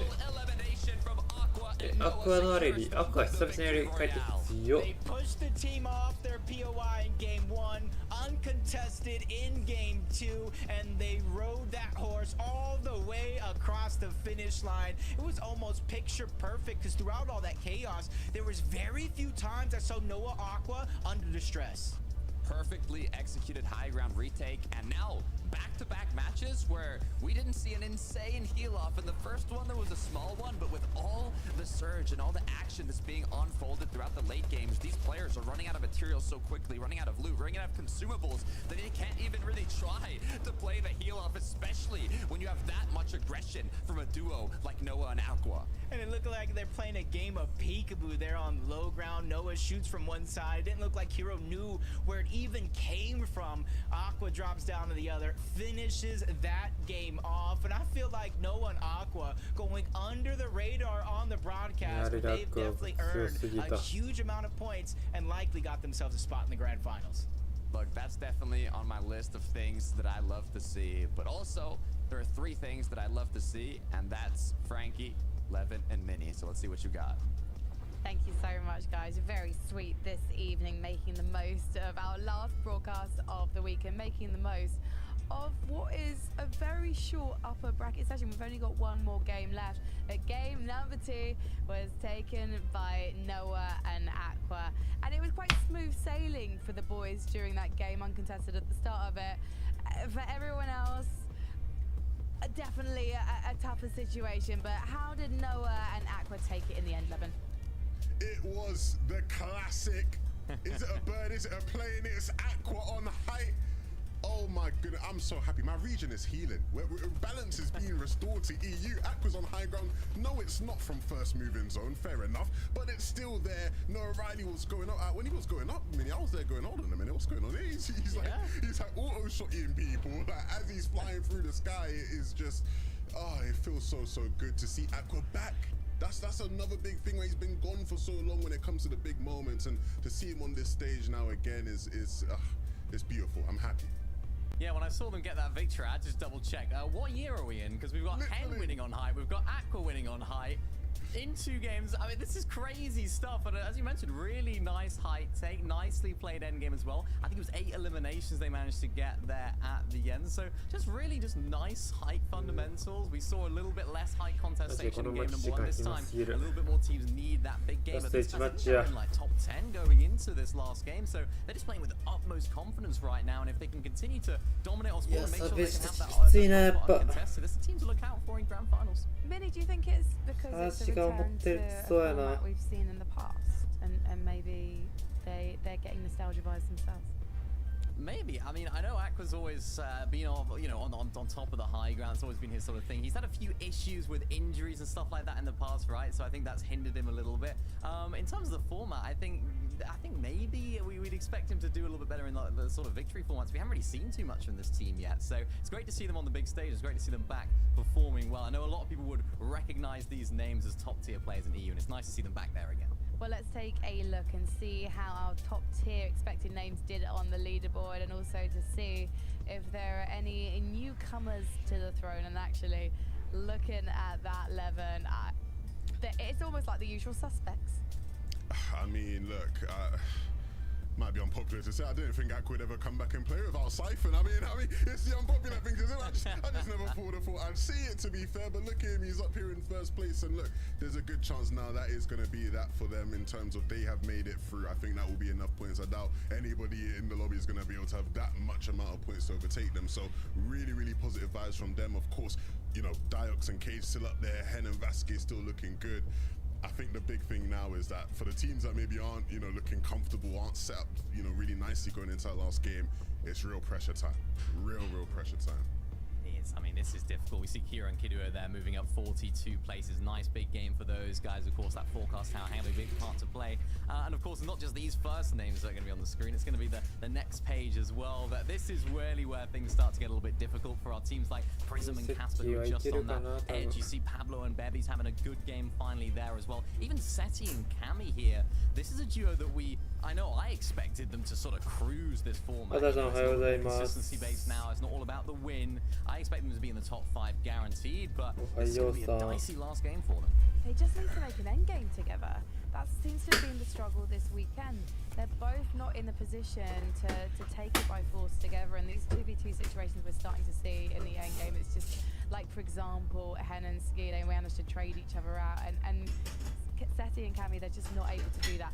Now, taking a look at page 3, 25 is where you want to be, 25 and above, because if you make the top 25 after this next game, the final game of the upper bracket, you've booked yourself a place in the grand final. So this last page is a perilous place to be. I mean, Swizzy and Puchik right now, 11, sitting at number 27.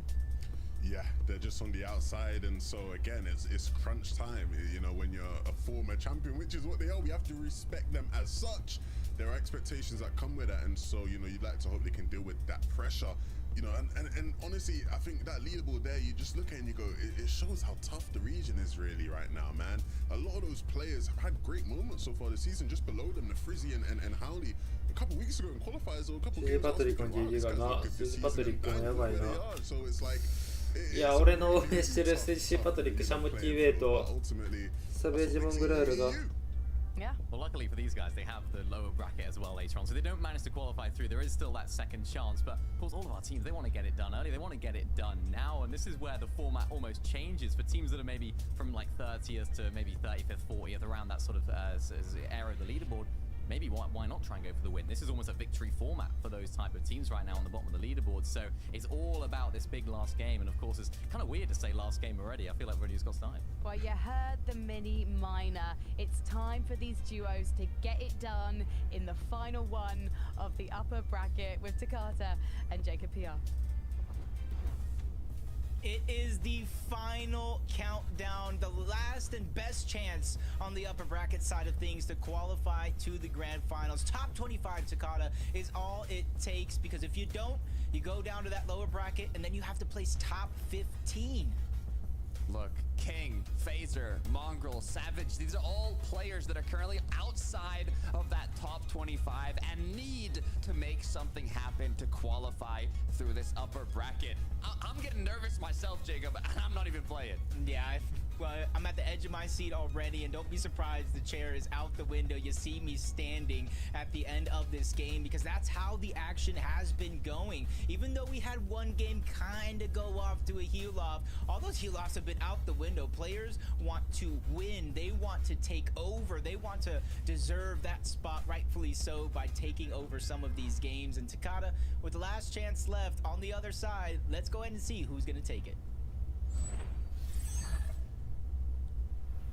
This is game 3 of the upper bracket. Last chance to qualify through the grand finals in this upper bracket. The bottom 25 duos will be competing again shortly in the lower bracket, where you have to get top 15. It's more difficult, Jacob. Not as many spots available. But even if you're in the bottom half of the leaderboard right now, and it is the last match, all it takes is one big game, and it will bump you into that top 25, and you can get the qualification. Yeah, just kind of looking at the point standings, 25th, 40 points is all it takes. A win is 65. So you mix that in with a couple eliminations, even if you have 0, you still have a good chance at qualifying, but you have to be able to dig deep here in this game. And we talked about King and Phase, we're not going to talk about them anymore. They go down early on in game 1. But luckily for them, it's not over just yet. They still have the lower bracket.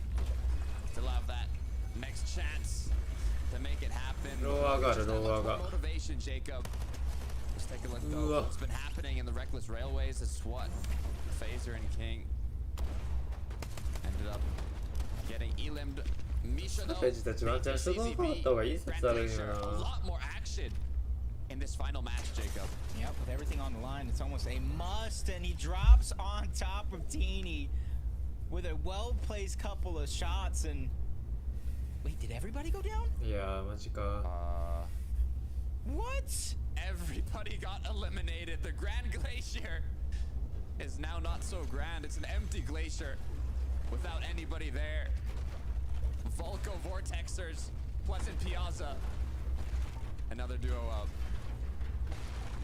I'm still at a loss for words. It's not very often you see something like that. If anybody looks at the elimination feed and sees both of those teams go down, that is free loot if I've ever seen it myself. A medallion. Eventually they will notice because of the medallion. But that is going to be an opportunity they have to take advantage of. Just like Volko and Vortex, there's a little bit of high ground that they have over Fast Strokey and Hydro.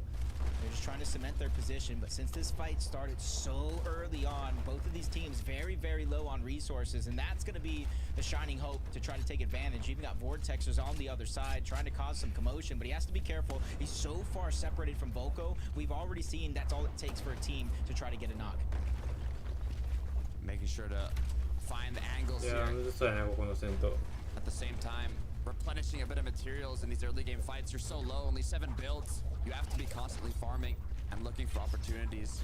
You can't just be sitting there. And that's exactly what Volko Vortexes are doing. As they continue to loot and see maybe if they can open up an opportunity later on in this engagement. Yeah, I like the idea here. You don't have to put it all on the test here, especially knowing that this is going to be the very last game. And depending on where you're at on the leaderboard, eliminations are going to be a must. For others, it's just a well-placed game. Moneymaker and Fernayan trying to rotate on out. They didn't like their position going against Wheat and Shimoki. Even if they seemingly do have an advantage, I like that conscientious decision to kind of play this game out more. Give yourself more of a chance instead of risking it all in that one fight. And they find somebody trying to sneak on. The hunted has become that, and there it goes. The first knock is going to come through. Just is trying to run away. He gets spotted out by Moneymaker. Fernayan and him, you got to imagine they're going to be hot on this chase.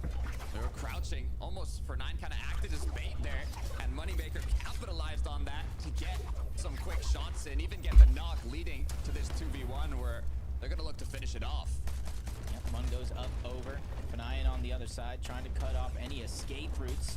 Breaking into the box. Fernayan takes a huge amount of shots. He actually goes down. It's going to leave it all up to Moneymaker. That's going to be no problem from one of the fastest shining stars that we have in EU Fortnite.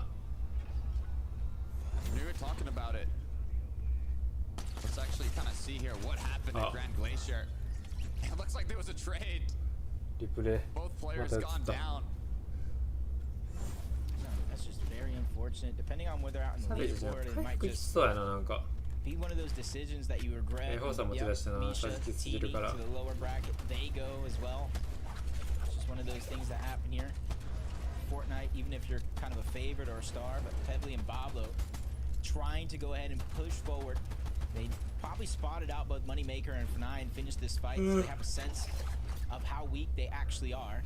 And so they're just trying to take advantage while they can, but at the same time, you know as well as I do, they don't want this fight to stall out, put themselves in a bad spot, waste a lot of the materials in which they don't have.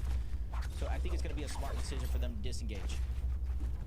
Pablo Bevies have been looking quite strong today, securing a good amount of points throughout these matches. You can see currently in 17th with 56. They are in the cutoff range right now. They don't really need a big game.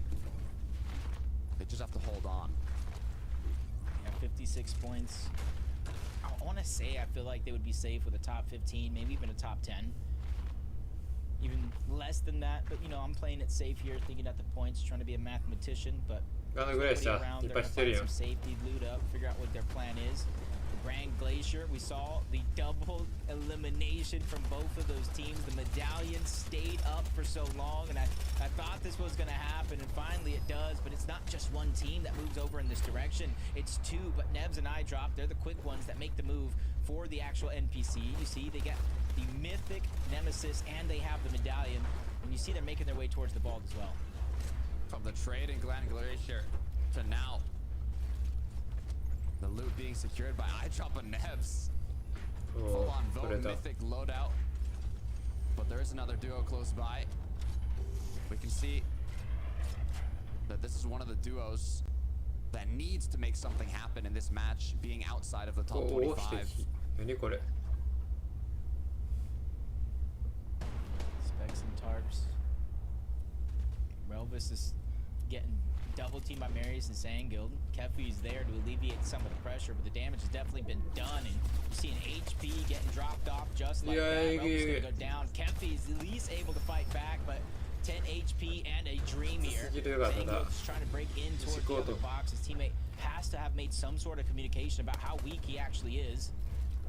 And you know in his inventory, I don't know if Sandguild knows, but there's no HP to regain, so this is going to be a fight that's easily finishable, just like that, especially with the mythic loot from Lavish Layer.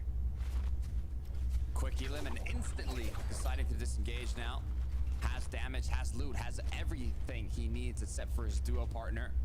As Sandguild now playing extra slow even with the 2 medkits. I mean, having this loadout, having these materials, you really just have to make sure you do a very safe reboot on your duo partner, and he's right back into the game.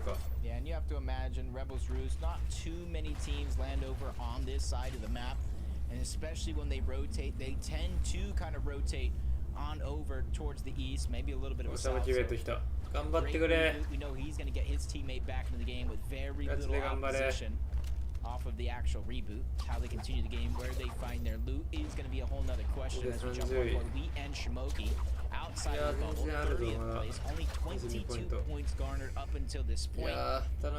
They have a blueprint. They just need to be able to execute on that here, successful in this game.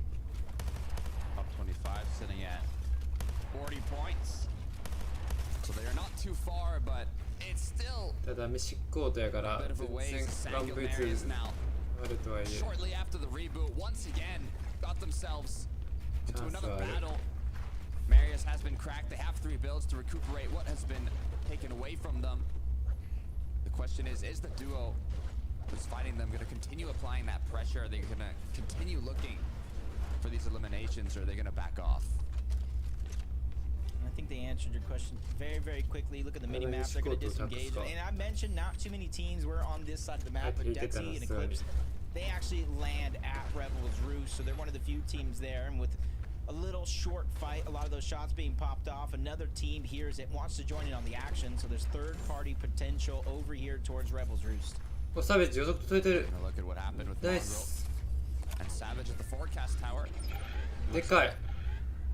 They did manage to get it, so now they do have that advantage to see where the upcoming zones are gonna appear. Hopefully they can use that to get a big game, as it's what they need. いや、むずいな、大学50をこう。Trying to get their surge, has to be careful. A little bit of a quick scope coming from the other side. Even though Swizzy has been unable to land a couple of these shots, the attempts that matter most. メンタル強すぎんか、数字。Every time I see that player, I get a little scared for him. Those quick pop shots.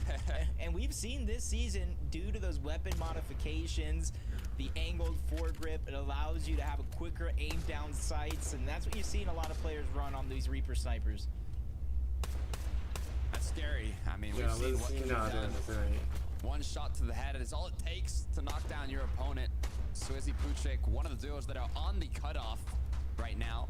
They're not on 25th, but they have the same amount of points as the duo there. Roban, Axe Force, already boxed up. No medkits or shields, though. Yeah, luckily for them, though, they do have their weapon cache below them that's already loading up. Not too many teams nearby looking like they are going to contest. カメセティは Just yet. They have their own どういうこと weapon caches to worry about. Seti and めっ Cammy ちゃ are 広げてるやん for the day, even if you might have traded along いや the カメセ way. ティはちょっときつそうや Still な、な have んか hope for them in this game. Seti just forced into some very tough spots in that last game. Unfortunately, he wasn't able to come out on top. But that's why we have 3 games, and it's all up to consistency. They performed decently well in game 1. So they're hoping here with a well-performed game, they can advance directly to the grand finals and not have to play another set in the lower bracket. Look, the good news of having different predictions today is it's not just one duo that secures it in the last match from the Victory Royale. There's 25 duos, so all you have to do is get enough points to get into that top 25. Hoping that both of our predictions are able to do that. Even if you can see Savage and Mongrel down in 37th with 12 points. They're gonna need quite a decent game here. But with the forecast tower, with the loot, I have high hopes. And I will say with this point format, and especially it being only 3 games, and you heard the analysts talk about it, 1 game will literally push you up that leaderboard and kind of give you the highest probability of qualifying to the grand finals, depending on how your other 2 games went on the day up to this point. Kiro and Kuruo got to be feeling so strong up until this point. Podosai and Snazy just trying to continue their forward projection. Never want to be the farthest back in zone, especially on a max pool, which we're going to get here in a couple of zones, that 50-50 moving away from Rift Island. Trying to stay away from the edge of zone here. Don't want to kind of get on that repetitive stagger of just making it into zone, going for tags. Once again, zone starts closing. Try and rotate. You want to kind of get a bit deeper if possible, but the issue is, with the amount of players that have been staying up throughout these matches, the amount of damage that you've had to do, it's been incredibly difficult to be comfortable enough and have enough resources, damage, and everything needed to just focus on positioning. As for Strokey, even inside of fencing fields here, is still looking for that elimination, but with the med kit, he has the time to stay here longer. Yeah, still has 1 more left in his inventory as well. I was thinking they were eyeing that opportunity to try to get the elimination, but I was thinking it's too far. They're so deep into zone. Even if they do get it, it's going to waste a lot of time and resources, so they're going to crash pad, Flowberry Fizz their way to safety. Axe Force gets successfully revived by Roban at the bottom, and for the first time here in 3 games, a very, very contested loot island.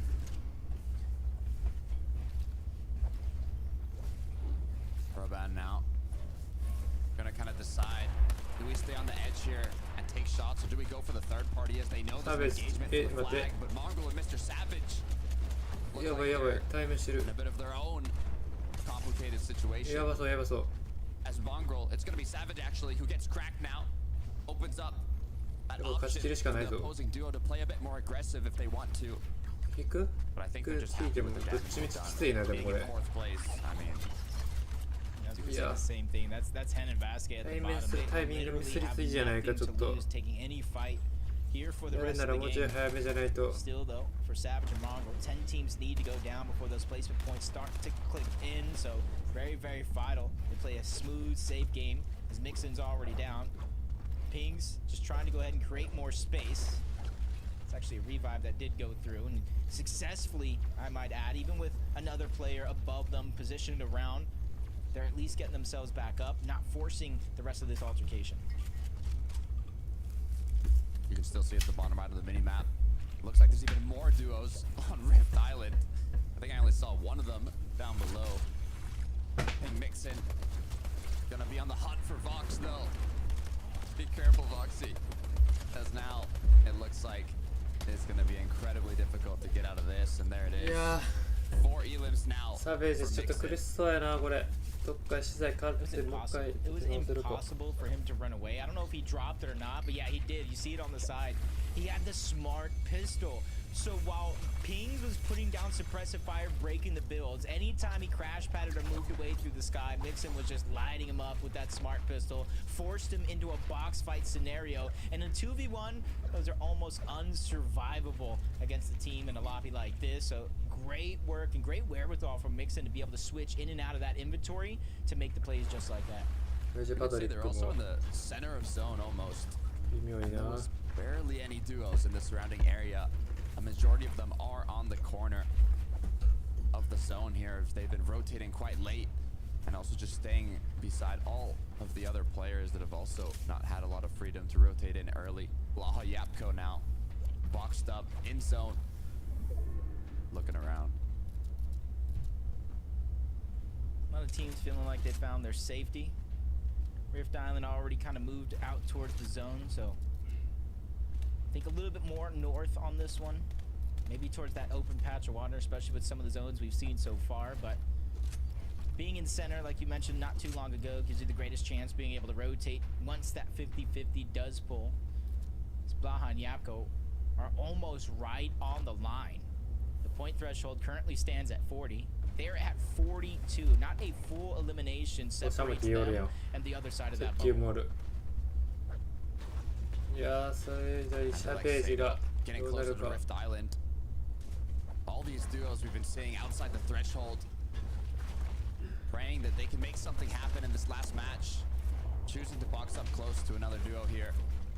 They could know, or at least assume, that they're boxed up on a rift. いやー、一番反対か。 And as zone has pulled far, all these duos now are planning their rotate. You know, I think back though to some of those teams that ここら辺は多 were 分 able to 裂け目 fight がある for から that weapon cache. Some of them こ got れ it でみんな簡単に移 uncontested 動で as きるか well. な。 Probably already making that rotation over, but Andalek, Sato, they don't typically go for it, which leaves them in this position. But they do have a flowberry, they do have a crash pad, so if they don't necessarily have that rift, which you do see there underneath, as I say, they at least have a plan B if things come crashing down. Savage and Mongo, one of the teams that we did actually see grab that forecast tower early on in this game, still have a far rotation to make as it does actually go across 最 that 初 water. 稼いでるかな、この試合 One は。 bullet in a dream for Mr. Savage and the でもそ Reaper んな多 sniper くないぞ、 rifle やっ here. ぱ。 It could be a game-changing shot 後ろが来てん if で he's 次。 able to land it. As オ it ップ looks の。 like he's planning the rotate. Doesn't go around the left side. As right as the rotate was about to begin, Margot got shot at. You can see Mr. Savage was forced to come back and play together, but now once again they might have even changed the idea. Are they going to build? Let the shots get focused towards them 頼むわ。 as they rotate behind. That's Snox. That's that player that we saw so far back in fencing fields, but down below the storm surge threshold. Mongrel and Savage are trying to do what they can to get the surge, but you see no ammo in the AR either. It's almost going to come down to that one snipe bullet that you were talking about, or a close range combat fight. You see him even switching out to a different Nemesis AR. They are literally down to scraps here trying to survive in this game, but those scraps are doing well enough. 68 above the damage threshold. But as soon as they climb, you have to be careful because they're going to be teeter retarding when it comes to storm surge. And that's it. 1-0, but it's not enough. 今の減ってったら Knock down the opponent. He can't commit to the engagement. 今のがもし減っ But て they っ have たら made it to zone. With 30 bullets in the AR, 20 in the shotgun, it's just enough to take a box fight. Question is now, Storm Surge is active. There's going to be a lot of duels that are under ある pressure 程 to 度担保 damage. されたけど And if one of them is close to Mr. Savage and Mongo, they can capitalize on that situation to get those eliminations to recuperate on the ammunition that they need. Man, you called it.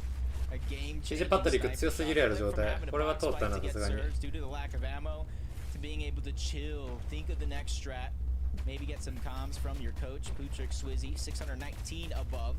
they really don't have to do much here in this scenario. They already have their safety inside of the zone. So it's about figuring out which layer they actually want and then kind of getting information about all the teams that are going to rotate in around them. And the best way to do that is get some elevation, peek through a lot of the cones, and give yourself as much information as possible. 4 seconds until 8th zone. Our 7th zone starts closing. Apologies. 8th zone will then appear now in 1 minute. For Putrick and Swizzy, though, I love this positioning. They have a lot of elevation and so much vision on the players in the surrounding area. Blaha Yapko, Volko as well close by. Going to be one of the duos here. They're actually making use of that environmental healing, a quick campfire to recuperate their HP and continue. Every day, but we losing Shmoky, shot spraying through the builds, momentarily becomes the focus. And it's not over just yet because he's 59 below the damage threshold, trying to use the Flowberry Fizz to give himself some shields. That way he can fight for the surge that he actually needs, because right now he's susceptible to a well-placed shot, taking him down. Flowberry Fizz finally coming out. The shots from Skvi over on the right side. That's a whole nother team, because it was a different direction that started the focus and started a lot of this lobby pointing in his direction.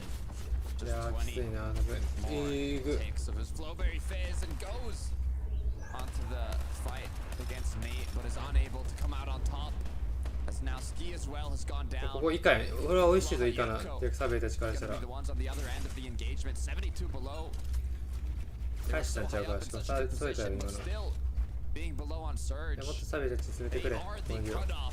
To qualify right now at 42 points in the 25th spot, they cannot go down. Yeah, it's one of those situations where if you go down now, it's a heartbreak. You have to sit and watch every other team pass you on that leaderboard. Storm Surge still doing so much damage when they spot Seti out. They think he's by himself. This is the best chance, but Svi enters. He's down on Surge as well. Yapko has no other choice but to go in. Only a few seconds left to land the shots that he's needed. Father's further down the threshold before he goes down altogether, and he had Seti and Cammy in his line of sights. Receiving the loot now. A little present, little bonus to continue out the match. As Hijo and Fastroki, 19 above. You can see all the players that are above, they're just on the borderline of the threshold, one shot away from being knocked down below. The pressure is never coming off of their shoulders. Like 19 above, 17. No HP for Hijo, so this is going to be a sticky situation. Him and Fastroki do get separated on this rotation with the grapple blades. Peeking through, really not getting too much information of where players are actually positioned at in some of these boxes, other than maybe that one team that is going to be next to them. ちょっと待って、状態ちょっと良くなってるくね。さっきより資材増えてるとなんか。あるあるある。このマッチいけるいけるいける。さあでも75以上。多分大丈夫やこれ。もうちょい当てないとあかんけど。しかもサージ以下のチームが近い。いけるくね。What is the rotate going to be for staying ahead? Does he look back here on all the duos that are down below? On this range, they take some shots and get even more. Volko Vortexers, height chopped, but it's not going to stop them. Grapple right back and continue building in. Yep, backside of the zone. They know it's pulling マジで頼むサベージ。サベージマジで頼む。Storm damage. Does have a med kit, so it's not going to be too much of a worry. As they build up just a little bit more and set their eyes on the low ground. 28 damage above the threshold. Isn't much, but for the high ground team, you can easily get those shots from rotating teams down below. Moneymaker healing up, getting ready for the solo rotate. Grapple blade comes through now. Elevation change, trying to change layers here as he looks back. Duo's continuing to rotate in, and now it's just staying up as long as possible. Every point matters in this scenario. And you can see trying to stay away from that low ground, give themselves a little bit of a mid-layer. Maybe even look back towards Vortexers. Is high ground going to be achievable with shots coming from so many other directions, not just high ground themselves. They have to go to the front side of the zone. I think their chance to overtake height is gone. Now, Flowberry Fizz があるから合流して使いたい。 they don't need a massive game. They do not need a win here. They just need enough points to put themselves into the top 25, but being 138 below, what they need even more is damage. They're just 30人下回ってくれ。 Only 5 players need to go down before Storm Surge turns off. Plenty of Flowberry Fizz left, and especially with this rotation, there's opportunity there to pop the shots you need. But Savage has his mind set on the front side of the zone. Mongo's going to be the one looking for the shots. He finds a couple, not enough to alleviate the pressure of Storm Surge, and you see the Flowberry Fizz coming out yet again. Only one player has fallen. There goes 2 with Boko going down. Now another's going to fall. Nice. 2 more need to drop before Storm Surge turns off. But Savage making a highlight play, taking down Noah Riley on height. Game-changing play from Savage once again from the snipe to the elimination, now putting them above the Storm Surge threshold, saving Mongo from that last tick, but he gets chopped. Only 12, 10. この試合飛ばしてくれ。 But they're still up top. 狙われて終わるハイグラを。マジである。ハイグラ誰も狙わ、いや待って、モングラ倒されてる。いやでもハイグラはキープできてるか。いや崩さんといて。いやハイグラ取られた。いや追加サベージ。もうちょいでも5位まではいかなあかん。ガチで頑張れ。試合3枚。粘る粘るしかない。ゼロマッツ。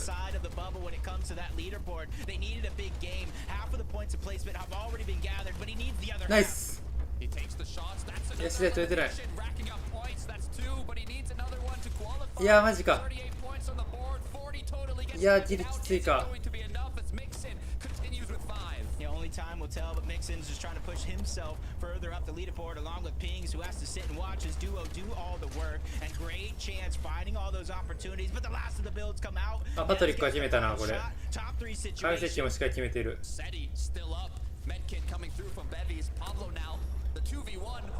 いやサベージちょっと微妙いな。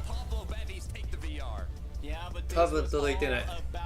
Consistency, Pablo and Bevies, the upper bracket all weekend long, started that game in 17th place, and the VR, you best believe they secured their spot. ハイグラ取り返したね。エグかったけどな。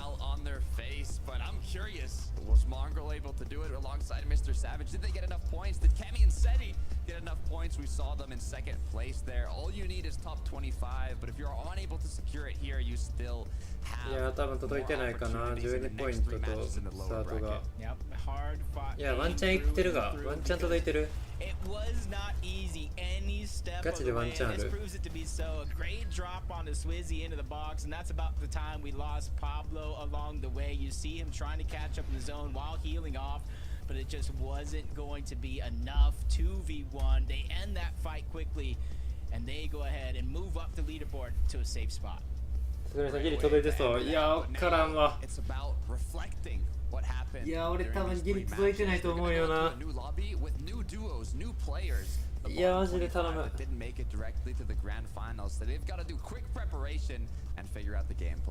Yeah, but we got questions. We got questions, and the number one question is who's going to grand finals, who's going to the lower bracket. Frankie, help us out here. ガチ頼む。Thank you so much. I cannot wait to find out who is going to be going through. So 6位まで伸ばしたもんなさっき。いやいけるんか。3キル最初してた。あのモングラルのチンに倒して1キルがでかかったかもしれん。いやガチ頼む。They have been working hard at it all weekend. We keep seeing them that height. We keep seeing them not quite pull off the victory royale. But right now we can celebrate them because finally, Mini Minor, they pulled it off and in the nick of time too. Yeah, they have, and I was a little bit concerned for this duo going into the day. Seeing that they were contested off spawn at Hazy, I thought, oh, they haven't been playing too well at Hazy this season. So far, the day's been going fantastic. We don't know if they qualify, but realistically, we can almost guarantee that they're there. So I think this is a duo that we expect to see in Grand Finals. Hopefully, we're going to see them make a few adjustments to their strategy. We can see them doing a little bit of that throughout the first competition so far. I want to see them get to that upper echelon of gameplay that we've seen from them in the past, though, a little bit more consistently. Yeah, it's you know, it's been a weird season for them. I feel like every tournament they're, you know, fighting someone on spawn at Hazy and it doesn't quite go well. They did have a big rise, right? Before that game, they had moved up to 17th and it was like they had gone up 32 places. So after that game, yeah, they'll be comfortably, you know, secure in their position for tomorrow. Or You know, next weekend, I should say. yeah, next weekend. I know. You just don't want to let the action stop, but unfortunately, we do need to let our players, you know, recuperate and get on with things like eating, sleep, family, maybe schooling, education, all that kind of stuff. To disappoint you, you're driving them into the ground, you taskmaster. Anyway, yes, we are ready to find out who is in the lead, who is on the leaderboard, and who is in the grand finals. Well, after that performance, 2019 all over again, Aqua and O'Reilly. スイージパトリックも10位か。いやこっからよ23位25位から23位ぐらいやねん、サベージ取ってるとしたら。いや次よ次。マジで頼む。いや多分あかんぞこれ。ボーダー高いって。いや多分届いてないわ。Just about making it in That's there. the kind of- Ping and Mixon as well, another team that have boosted their way up into this qualification box. Absolutely, a lot of these teams who we've been seeing compete over the past 2 days, right? It's been a hard journey for them. But look at that. 最悪。 One place off and it's a tiebreaker as well. No. 最悪。 Wow. Mr. Savage and Mongrel, 26th. 最悪。 All he needed was just one extra elimination, one extra placement point, a little bit further for Mr. Savage to clutch. And throughout that whole game, we were asking questions: Can they do it? Is it possible, Evan? And they've fallen right at the last hurdle. Hopefully, they don't take that to heart. They hope they can continue that momentum going into the next three games because they're going to need it. They have so many fans that want them to qualify, but they've just made it really difficult for themselves now. I am gutted for them because they did pull off the performance that I thought they needed. At least, I said that the other way around. I thought they pulled off the performance that they needed, but sadly, just slightly falling short. However, boys, I think that bodes really, really well for when they go into those 3 lower bracket games later on. Because if they're finding their feet and they're finding their mojo towards the end of game 3, or at least Mr. Savage is certainly pulling off the solo performances, then perhaps they can make it through. Levin, do you believe? I do believe in them. It's just, I mean, if they don't now, like, this is even more painful, right? Knowing that it was literally a tiebreaker, they had the 60 points they needed. It just, I don't even want to think about it, man. If they don't make it through, I just hope next round they're able to just, you know, reset and go back again stronger. Yeah, never count them out. Never count out Mr. Savage. Even in that last game, I know I was just thinking, no, it's not going to happen for them. They were down and out almost on surge and stuff, but they managed to make it all happen.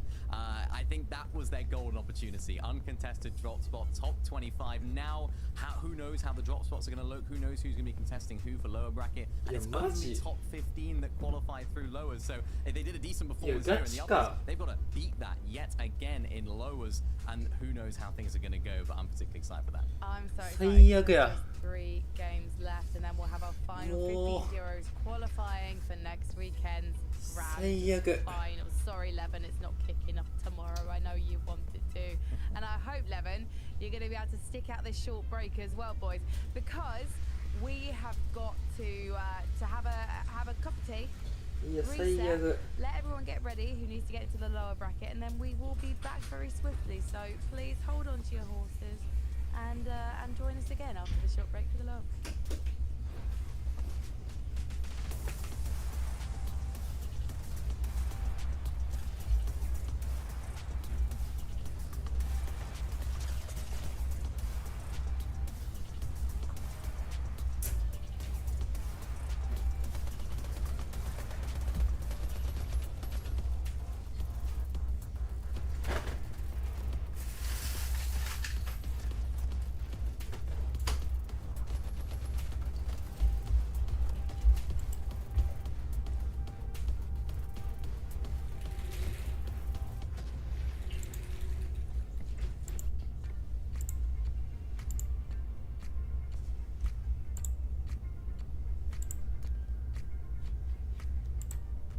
次40分後か。だいぶ先ですな。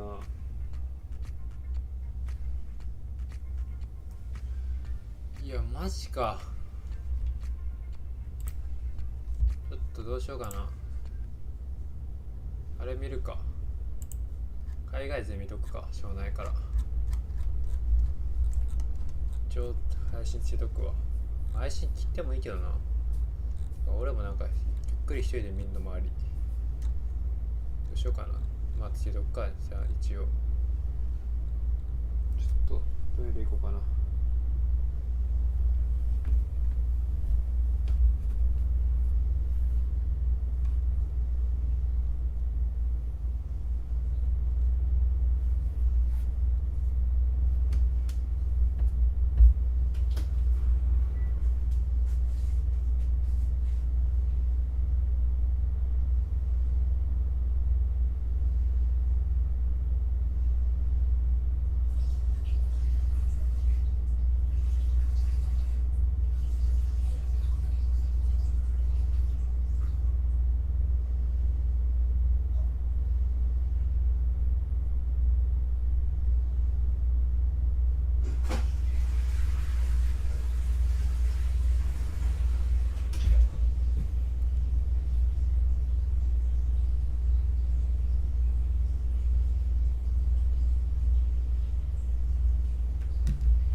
します。